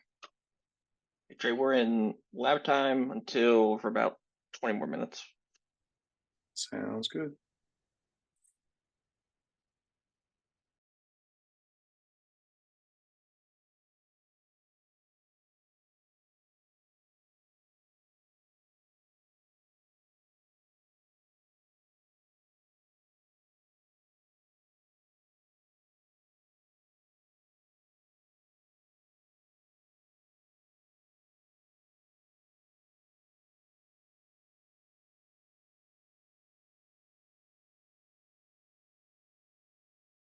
So hopefully you guys didn't have too much fun without me here.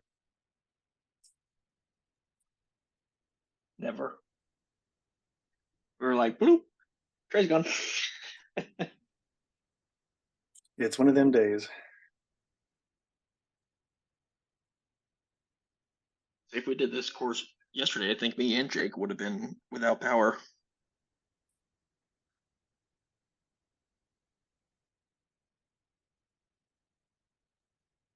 If we did it on Monday, I would have been out without power. So we had all the tornadoes in Chicago. Mm-hmm. Say we had that storm here in St. Louis yesterday. I didn't have power in the morning. Yeah. Oh, I didn't think about that. I might not have power. I lost power for a week a couple years ago in St. Louis. So when we had those like 15 inches of rain in 6 hours or something like that. No, it was actually not that big of a storm. I just like it knocked out like a power substation that serviced my neighborhood and they couldn't fix it. Yeah, those are hard fixes because they don't just keep all of those pieces and parts on hand. Some of those are like custom made, so you got to wait for a new one to get fabricated. Yeah. No, they have 3D printers for that now.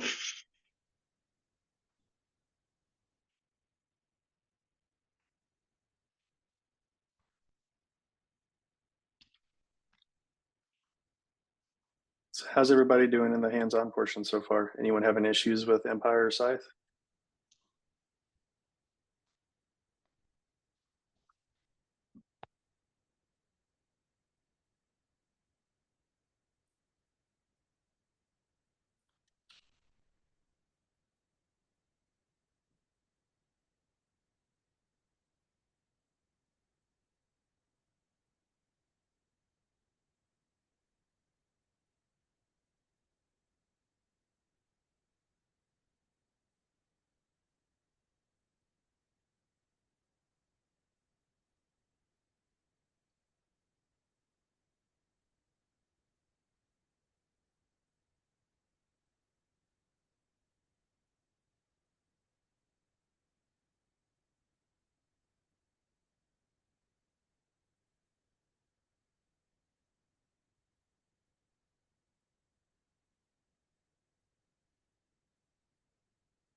So Justin, for the BOF file for Who Am I, it should be in two different places depending on what platform you're trying to use it with. The first place would be in the virtual file system in Scythe. And the second one, it should be on the Kali host as well. In the Git repo. That looks like you got it.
Oh, and then I forgot to mention this, but for people, since there are a few things that go back and forth, if you create a second tab, you can have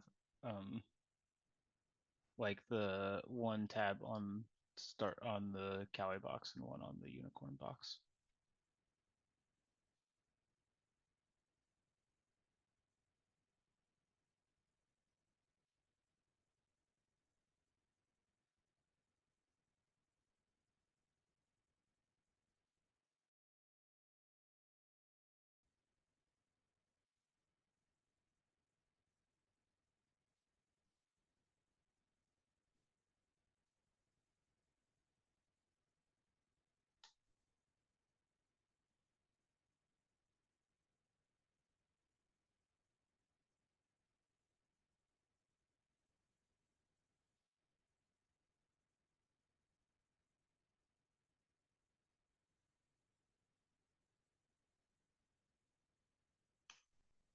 Oh, whoops, dang it.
Oh, so hold on, I'll show.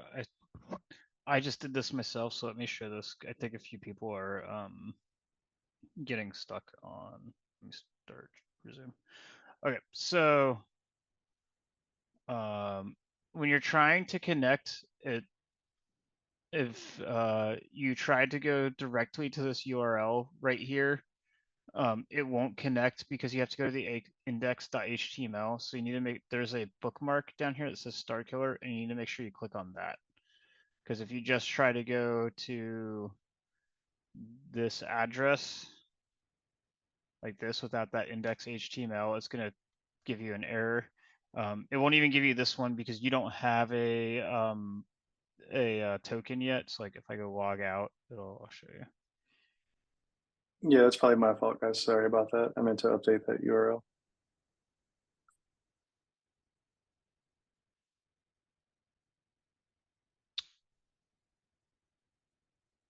Oh, there it is. I never actually log out of this. So yeah, so with that, now that I don't have a valid token, if you try to browse directly to the, without that index, it'll, or if you try to do it HTTPS, it'll refuse. So you just got to make sure you click on the Starkiller link, and then it'll work. And this is the URL that you're supposed to change with this value. Then you're good.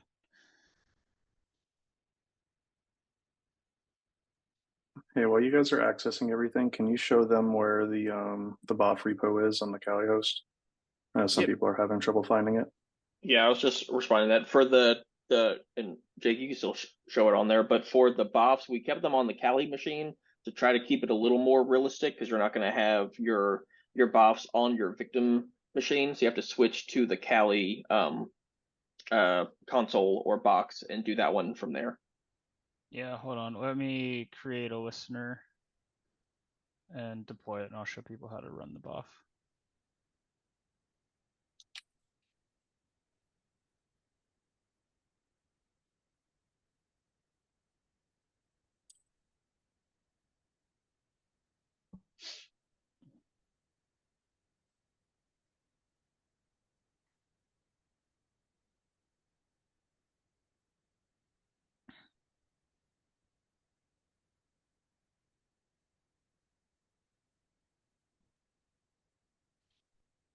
Okay, cool. So download it.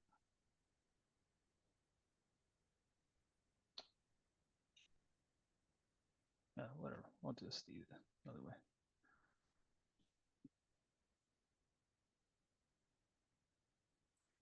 Because I'm lazy.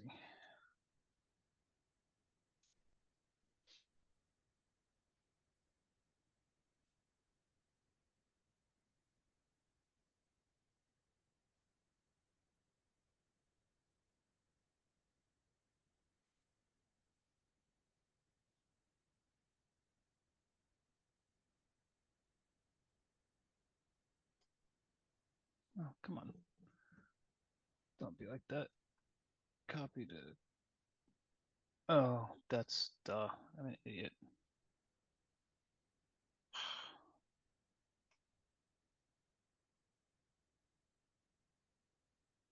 I didn't follow instructions.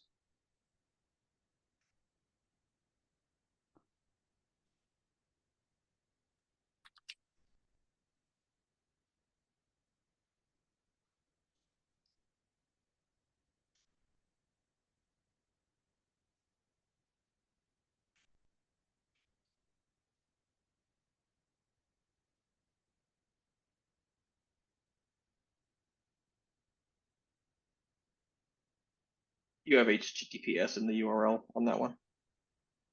Yeah, I should be able to do that to get my cut and paste to work. Whatever.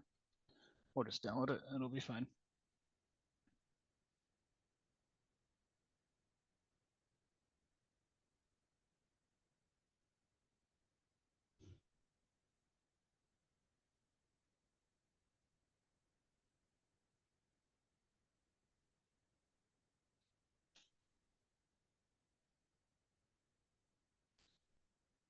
Wait, what? Why is the cut and paste? Okay, so it was not Starkiller that was broken. It was my cut and paste apparently.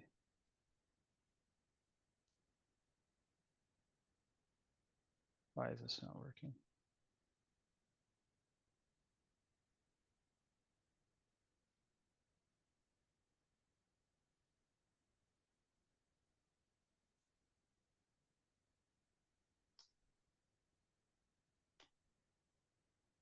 Yeah, my cut and paste is just like broken. That's fun. There we go.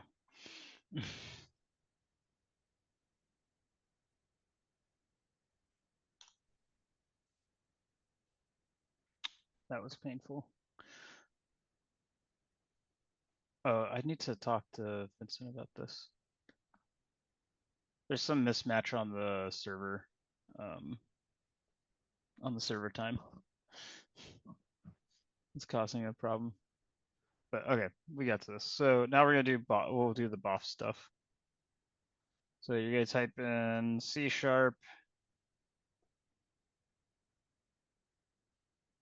underscore inject and BOF should come up. Yep. Inject, so we want this inject BOF because the naming got screwed up. And then when you scroll down, you'll see file. And on the left-hand side, you want to click on upload. And then there's a paperclip, and you'll click on that. Oh, interesting. This isn't working what I expected it to. It's working how it's supposed to. So you gotta go to the Kali box to do this part.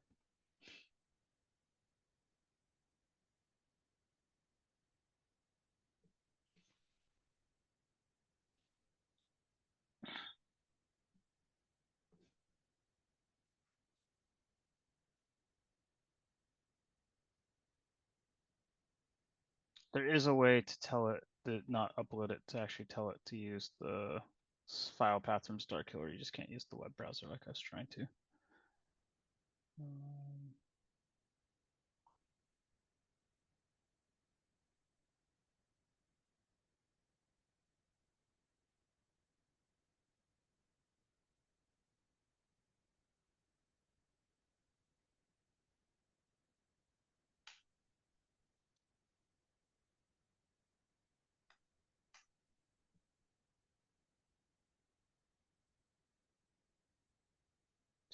My cut and paste is just not cooperating right now.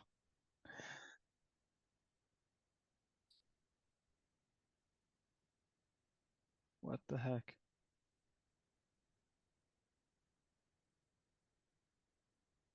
Even using the clipboard thing up there, it's acting weird. I don't think I can use the clipboard thing because I'm trying to copy from within the VM, so it shouldn't be a problem. Oh, gotcha.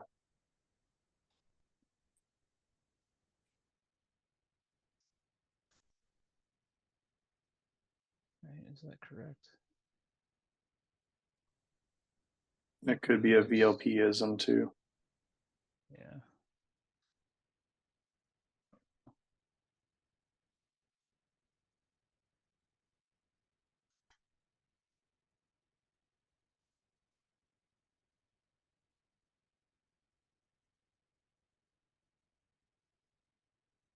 Okay.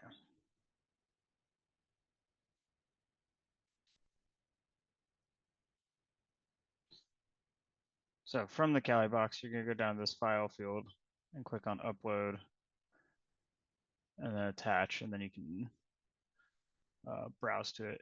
On your desktop, there's CS situational awareness BOF. You'll go in and then you'll go to situate the SA one. Scroll all the way down. It's the last one. Who am I? And then this X64 one is the one you want. So the reason it looks a little weird like this is because this is uploading to the Empire server's upload folder and then executing it. Because when we click upload, you'll see that it actually has like the file path here. So you could give it this file path and like go back to the lab console like here and give instead of doing this upload from your local box, you could give the file path, which it now has saved because someone entered it in here.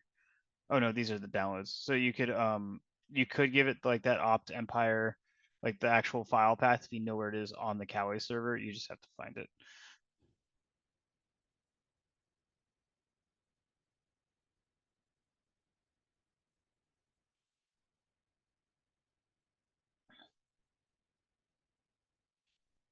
And then we can just click submit and it'll execute. It'll take a second because it has to go compile the C#. And then if you click over to tasks, you'll see the task here. And you can see that it ran. So we are BOF executed and see all the information. And most importantly, you can see that the user we're under is in this built-in administrators. That's really what we're looking for. But since we're here, I can show some people the rest of the cool stuff in Empire if we want. Although I don't know that we have time since we went a little long on the presentation. You're okay. Demo away for a minute. Yeah, okay. I realized my camera's still off. I apologize. And it looks like we might have gotten some questions.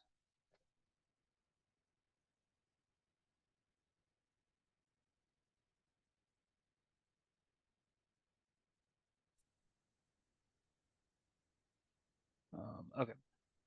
So since there's a number of people that said they haven't used Empire before, I'll just do like a quick kind of familiarization with Empire.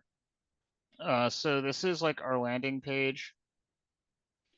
This shows like how many agents we have available, credentials we've collected, listeners that are up, the makeup of our agents, and then like recent tasks that have been ran on the server. So it's pretty useful. You can see like check-ins and data and stuff. Since we don't have a lot in yet, there's not a lot to see on this page. Listeners are the servers that are stood up on the receiving end for Empire.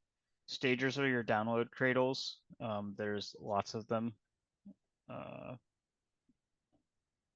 mouse is not cooperating with me. So there's lots of them.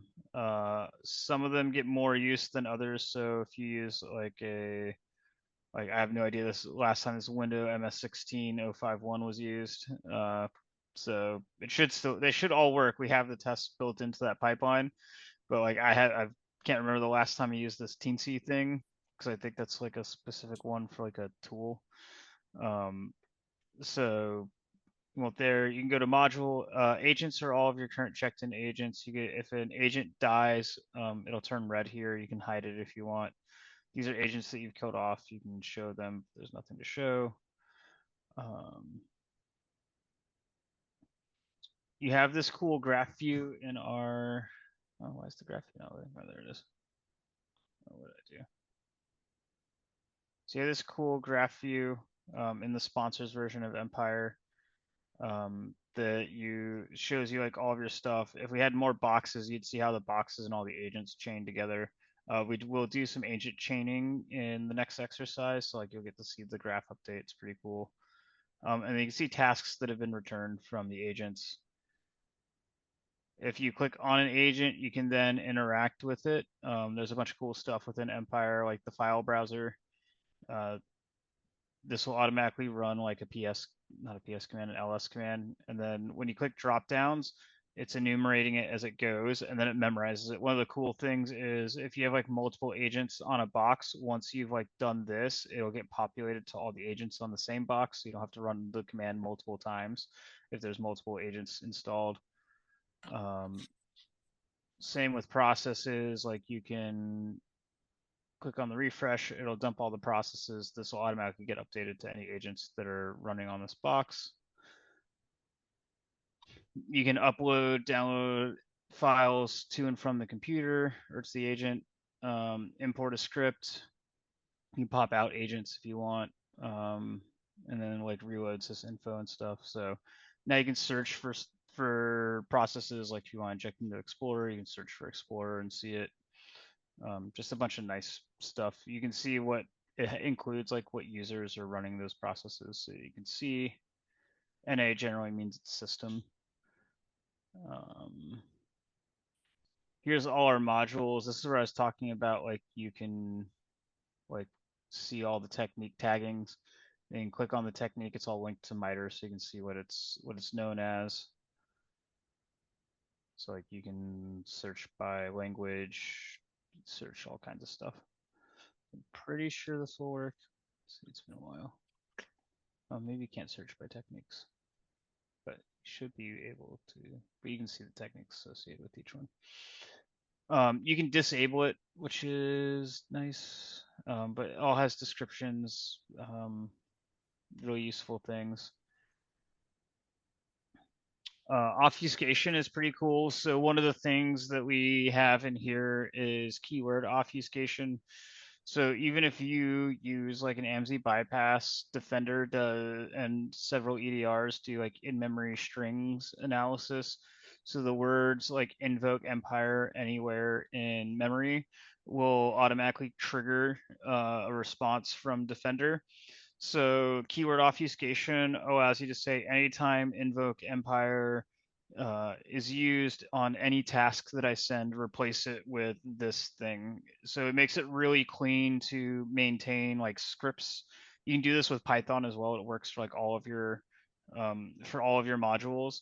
If you know there's a keyword that's bad and you don't want to have to go manually update every script to remove a reference to Mimikatz or whatever, you can just go put in a keyword obfuscation and it'll automatically check the outgoing scripts for any of those keywords and replace them for you so that you can keep your scripts readable and not have to manually update everything. It's a really nice feature.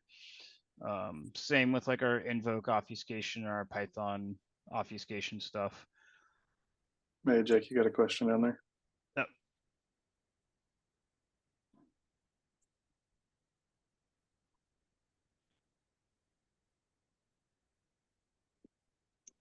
So for the buffs, there's a couple of ways you can execute, or there's a couple of ways you can execute stuff on the agent that the next exercise was going to show.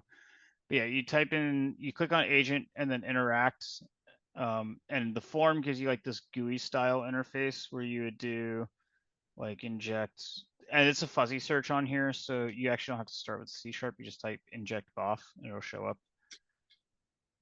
And so then it'll be there. If you are like really like command line interfaces and you want to use the CLI, which we use for one of the exercises in here that still works, you can click on Oh, I scrolled down. That's what you can click on this terminal instead of the form. And this is like the old school Empire CLI. So you can type use module and then inject BOF and we can start. This is being uncooperative.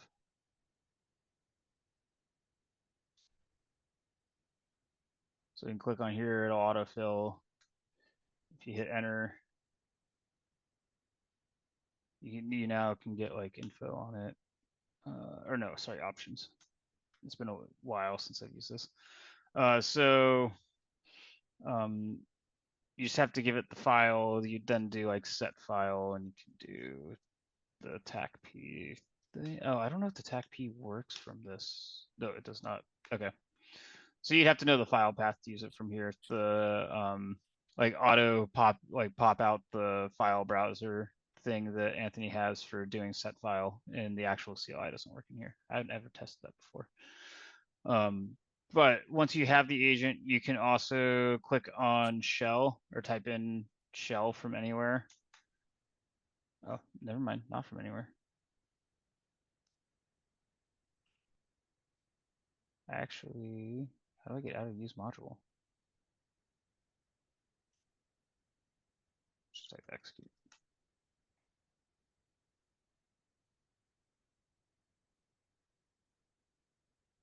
Huh. Never mind. Let's not do it this way.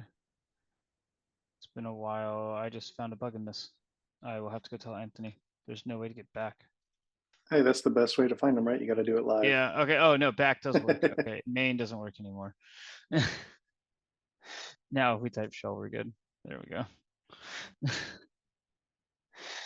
But that agent ID should have been auto-populated in that module, so I just found a bug.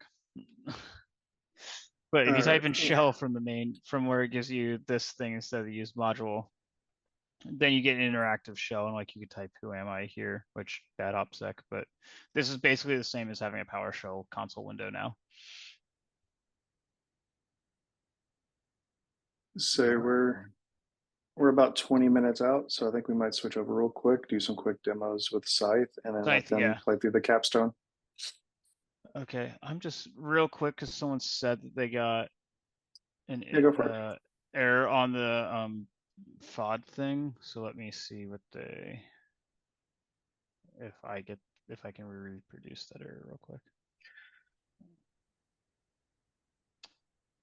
Say it might be because the implant is already run as an admin that there's nothing to escalate to. That's probably, yeah, I ran mine differently, so this will probably work if you're already elevated. Yeah, okay, so I'll show you guys how you can check that. That's probably what it is, Tyler. Once I execute this, I'll show them how they can check that's the issue. So if you go back to agents, if it has a little person like this, that means you're already running in a high integrity process, and that's probably why it's throwing error. If you don't have the little person and you're still getting that error, then that is a bug that I need to try and reproduce. But if it already has this person, that's because you're already elevated. Yeah, you should be able to just rerun that implant that's on the unicorn box and just don't run it as admin, and then you should be able to try it again. That's probably it. It's like you don't need to elevate, you're already elevated. Yeah, that's probably exactly what it is. Let's see. Just to confirm. Oh, my scroll wheel is totally jacked on this mouse for some reason. Tell my brother he needs to buy a better mouse. I'm house sitting for him while he's in Europe for 4 weeks, because he's living a hard life. Sounds like it. Yeah, somebody's got to do it, I guess. Yeah, okay, yeah, so that's the issue. You're probably already in an elevated process, so it's just telling you that. Okay, cool. I will hand it off to you now, Trey, if you want to take over to demo the SCYTHE stuff. Alrighty. And yeah, just as a reminder, we are coming up close to time, so Tyler's gonna do a quick little demos. And we extended the time on the lab. You should have another hour after 4 p.m. Eastern to play around, work around, and do the capstone piece as well. I gave you an extra little scenario to work through and utilize the CTI you gathered and hopefully developed. Yeah, and in the capstone too, we'll actually do both. We'll use Scythe to deploy Empire, and then vice versa. So it should be neat. Excuse me, sorry. Yeah. So just to demo and do a bit of the Scythe part of this. So on your Unicorn box, you'll just be able to click the Scythe bookmark down there, Unicorn to log in. So this is what Scythe looks like. We have our campaign manager here, which we're about to make a campaign.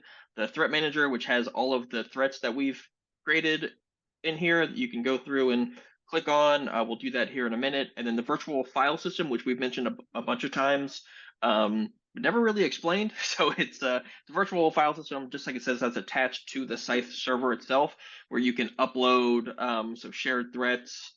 Do boop, APT28. That's what we're going to be doing it in the capstone. So in here is where you can put files, scripts, executables, whatever. And so you can pull them down from, or you can pull them down via the campaign to then execute the stuff on there. So in the capstone, you'll be putting your Empire implant in this location in VFS, and then that way Scythe will pull it down, and then we'll execute the Empire implant and then get that call back.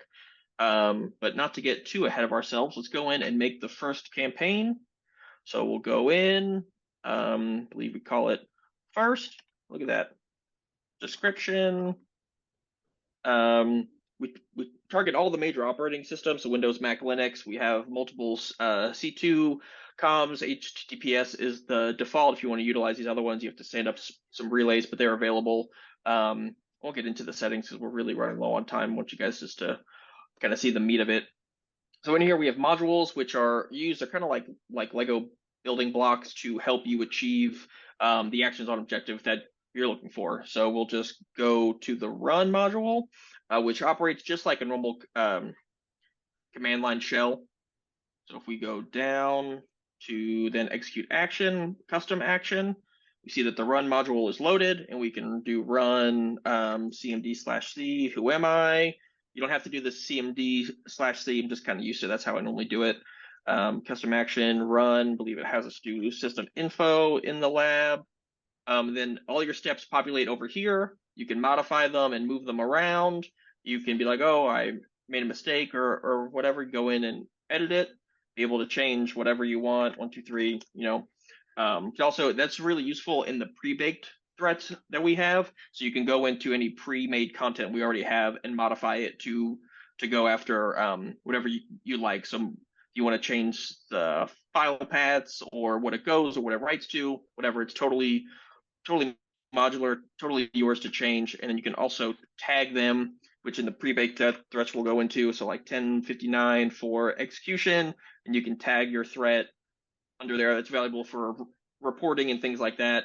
I'll go over the rest when we do the next part of actually using a campaign we already have. So you can download it. You can check here, click download. Leave in the lab, we run the DLL. Yep, DLL. Change this path to, in the lab we do, I think it's DLL register server. Yep, register server. So if you have an entry point in a DLL that you're trying to exploit a vulnerable DLL or something like that, you can modify the entry points. Go ahead and download. We'll get blocked, but that's okay. I'm gonna download unverified file. If it gives you issues using that entry point, the other one, I'll put it in chat, that it tends to like as default is. Here, so we're going to rename first Scythe DLL to dar.dll just because it makes it easier. Then we're going to run C Windows System 32. I shouldn't need to be an admin to do this. Run dll32.exe. We'll do dar.dll, comma, and then that entry point. I misspelled something. I didn't put 32, just put system. Here we go.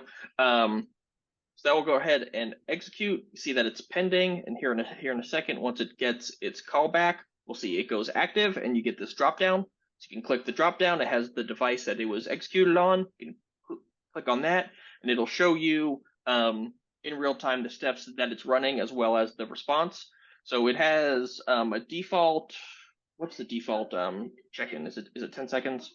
No, it's not 10 seconds. It's 5 seconds. 5 seconds. So you have to wait a few seconds for it to check in and get the next commands and roll. See in here, loading, it runs system info. You can see all the output here.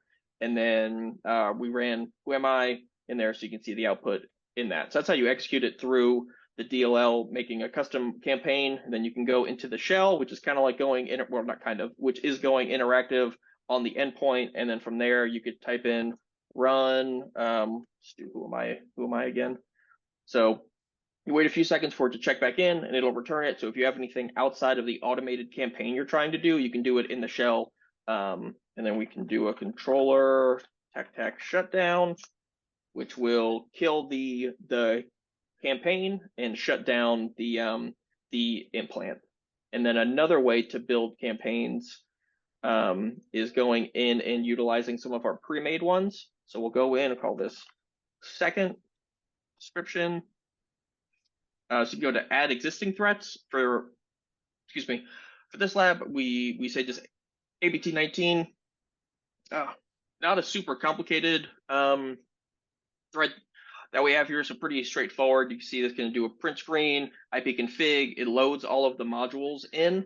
So like if you has a little bit of a safety, so if I try to put this print screen above the loader, it won't work because that module isn't loaded, so it wouldn't be able to run it anyway, right? And then we have all of our pre-baked threats are tagged, MITRE tagged, so you can go in for reporting and things like that and kind of see your overall coverage. You can also, I don't want this to shut down, so I will delete that.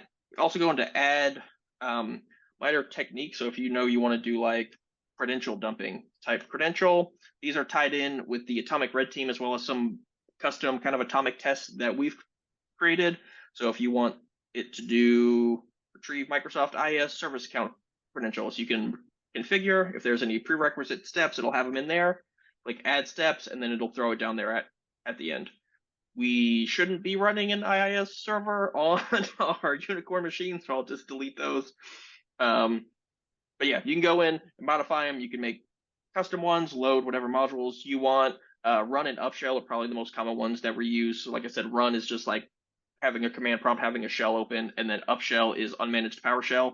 So PowerShell without having to call PowerShell directly exists only in memory. Very useful. From there, we'll create campaign. We can download it. I'll just do a regular download. I know it's blocked. That's okay. Go to Chrome, downloads, and click these. Download dangerous file. Yep. Download the file. You could also, a common way that Trey and I will do it is this direct download link, which I believe is how we will launch our SCYTHE campaign via Empire, to go in and you can grab this downloadable URL here. So a lot of time we'll do like invoke web requests or something like that to download it without doing the direct download and then having to send what is essentially malware. I mean, the campaigns are essentially malware, right? We don't want to just pass those around. So the link is typically how Trey and I will do it on engagements and things like that. Kind of like a drive-by download, or you can put it in a phishing email, you know. So we'll go in downloads. We have to do second SCYTHE client, run as admin. And then the same thing, give it a few seconds, it'll check in and go from pending to active. Once that, you can drop down, see the name of the box. And then if you go ahead and like hit it multiple times, it will have multiple drop downs. So if I go back in, this is running, I'll go back in and I'll do it again just as a normal user. See, now there's two boxes, has the PID of what they're doing, or the PID of the process. And if you go into it and click the drop downs, you can see what it's doing in real time as it's loading. So that is as quickly as I could go over SCYTHE, just in a few minutes. Yeah, anybody have any questions? It's kind of on like that quick overview we did either of Empire or of SCYTHE, or anybody have any issues? Get that the screen That's- looks totally different when you switch to sharing the screen. It's like where's the Yep. chat? Yeah, it's really hard to Yeah, see. I hate it. Yeah. I would say, Tyler, if we could take a second, since they'll likely be doing the capstone on their own time, just take a quick minute to show them the threat that we have staged in there for them to use.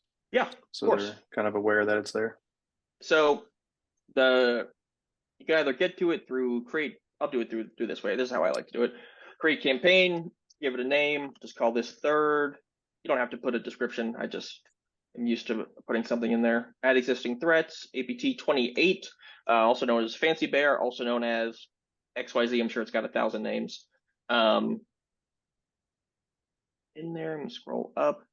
Our platform, with how terrible this scroll is not what it looks like in real life. It's the VLP thing, I promise. It's so frustrating. So we have our modules that we load up here. So they run like I've gone over. Print screen does a print screen. Keylogger will log whatever keys are typed. Upshells on managed PowerShell.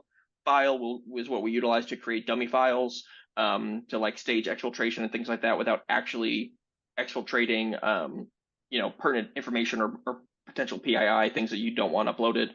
And then the uploader, which is the built-in SCYTHE module that we use for exfiltration. So it'll send it from the victim machine up to SCYTHE, and then you're able to go in and view the exfiltrated files. So the first thing we do is start the keylogger. If you think about it, when you run this, just go into terminal, go into something, and just type something. It's kind of similar to how the privilege escalation was like, I'm not going to work because I'm already high privilege. The keylogger will not work if it doesn't have anything logged. It'll think it failed because of the error code. So you can just type in whatever. And then here we're going to actually execute that port scan through Upshell. So it's going to load it in memory and execute it. So it's not going to be written to disk. And it does some process enumeration, some system info. This is where it's staging the files. They're download APT 28. It's going to stage, it's going to put 10 of them that are 5 megabytes, both PDFs and docs. And then it's going to go ahead and archive all those, which will be staged for the exfiltration we'll do later on. Grab that print screen. It's going to export the SAM.save, security.save, and system.save. So those 3 registry hives. So your SAM, you can offline do password cracking and things like that. I think security should have some type of password cracking you can do with it afterwards as well. But all of these are pulled from the CTI. It's what the threat actors are doing. Going to go in, and then we're going to exfiltrate, or we're going to archive those 3 registry hives in a different file called out.zip, because I didn't know how large those were going to be. So you don't want to, we don't want to send out 10 gigs of information, at one time. And we'll set some persistence. So this gdrive.exe is going to be your Empire implant. So like we have it in the lab. When you make your Empire implant to do whatever it is that you want it to do, rename it to gdrive.exe and then put it again in the virtual file system. And this should be in the lab, but just to go over it, virtual file system, shared threats, APT 28, and put it there. Call it gdrive. So these are changeable. So if you I didn't know what the default was. I think it's launcher.exe, right? Is the name of the default implant when you download it. So you could change these if you wanted to, I guess. But so it's going to set those up in a couple different places inside of the start menu. So it should turn on when you start up, and we're going to have it set inside of the user logon script registry value. Going to put a little bit of a delay in there to make sure that all the archives stuff is done and kind of everything is downloaded and set. Then we're going to exfiltrate those 2 files. So the systeminfo.txt, which is the who am I system info stuff that we redirected to a file, as well as out.zip, which is those registry values or registry keys rather. And then we're also going to send one, the exfil.zip, which is the dummy files, will be exfil to file.io. This little bad boy here is pretty useful. We use that in a lot of our engagements. File.io is just a public free file hosting site, so you can just curl directly up to it.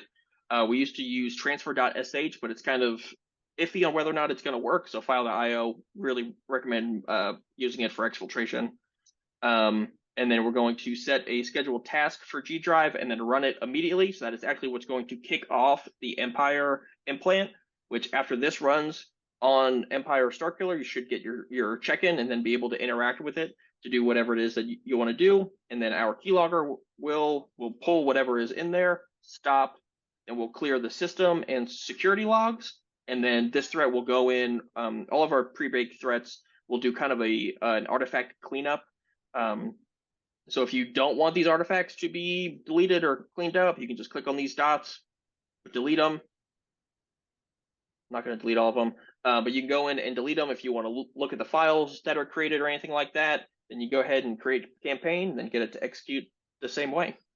And one quick thing that I missed when I was talking. So if you want to pause it or stop the emulation or campaign or anything like that, like say you do the automatic stuff, you get your callback from Empire, and you don't want the Scythe campaign to exfil yet or do or delete any artifacts or things like that. You can also just click pause, and that will pause your emulation or your campaign where it's at. So if you only want it to run to ARP attack A, as soon as that runs, click pause, it'll pause it. You can do whatever manual stuff you want to do in Empire, and then when you're done, you can go back in, hit play, and then it will continue on with the rest of your campaign. So definitely a use for kind of using both the automated and the more hands-on kind of approach, kind of in a supplementary or complementary fashion, which is the point of this workshop, right? So that trade, did I miss anything?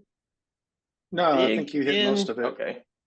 And that gives them a good overview of both platforms, lets them see how they work, how they function, and then they've got another hour or so to play on their own to mess with the capstone if they want to. Yep, we got the capstone, and we have some challenge questions in there too, just in case you guys are quick through this. Just some things to kind of keep you thinking. Let's just include those in there. You guys have any last minute questions or concerns for us? If not, Jake, you probably throw your screen back up. We could do the last couple of slides. Yeah. That way they can get to free play. There we go. Stop share. I could not find the stop share button. So share my screen.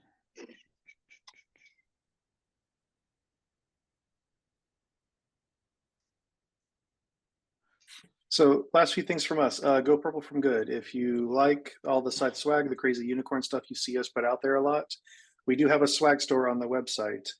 Any of the proceeds that come from you guys purchasing said piece of swag goes directly to a nonprofit that is for animal conservation, specifically for helping save chubby unicorns, aka rhinos. So go check that out, get you some cool swag, and benefit a good cause at the same time. If you want to interact with us anymore at Scythe, obviously we're doing these workshops every month. They're free. We do events like Threat Thursday Lives, which we're doing tomorrow around noon. You'll see all of that come across our social media. It's on our events page as well. So if you want to interact at all, you want to come hang out with us, you can find us there. Also, I'll be floating around Black Hat DEF CON if anybody wants to meet up and connect or just come talk some more threat emulation, purple teaming stuff. Yeah. Jake, where else can they find y'all? Yeah, we'll also be at Black Hat. We'll actually, if you like the evasion stuff we only talked about that a little bit, but we'll be teaching an evasion course and a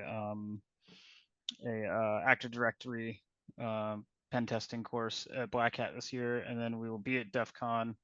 Unfortunately, we are also teaching, we're not the unfortunate part. We're teaching a workshop that's going to be 3 hours on just using Empire. At DEF CON, unfortunately, those already went live and they sold out in about a minute and a half. So there is a swap page on the DEF CON forums that people will post tickets on, so you might be able to snag one there. But we'll also be hanging around. You can catch us at our website, or we also have a Discord. Let me grab that to send to everyone. That's probably the easiest place to get a hold of Anthony and I, because we are always on the Discord, for better or worse. Well, if someone doesn't respond to you in 10 minutes, is probably because there's a crisis going on. You should tell them about your coding tasks too. Oh, yeah, that's right. We will also be doing a malware development stream that we call Code and Cask. So Anthony and I will be drinking some whiskey and doing malware development this Friday. So we'll be doing that. That'll be fun. Come join us there. But thanks everyone for coming out. We'll hang around for a few minutes in case you have any last minute questions or concerns. But from this point on, it is free play time. The lab should be up for another hour or so.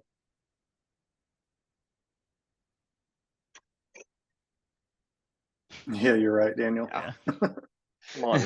It's not Twitter, then it's Slack for me. There's nothing else that I even use my phone for. I never worked anywhere that actually used Slack a lot. It's always been Discord or Twitter for me. But we did during when COVID first kicked off and they kind of like sent everyone home and none of us knew what to do. We had no like remote infrastructure, not here because we were remote, but at my old job. So Slack was the first thing we went to, and then just kind of always on it.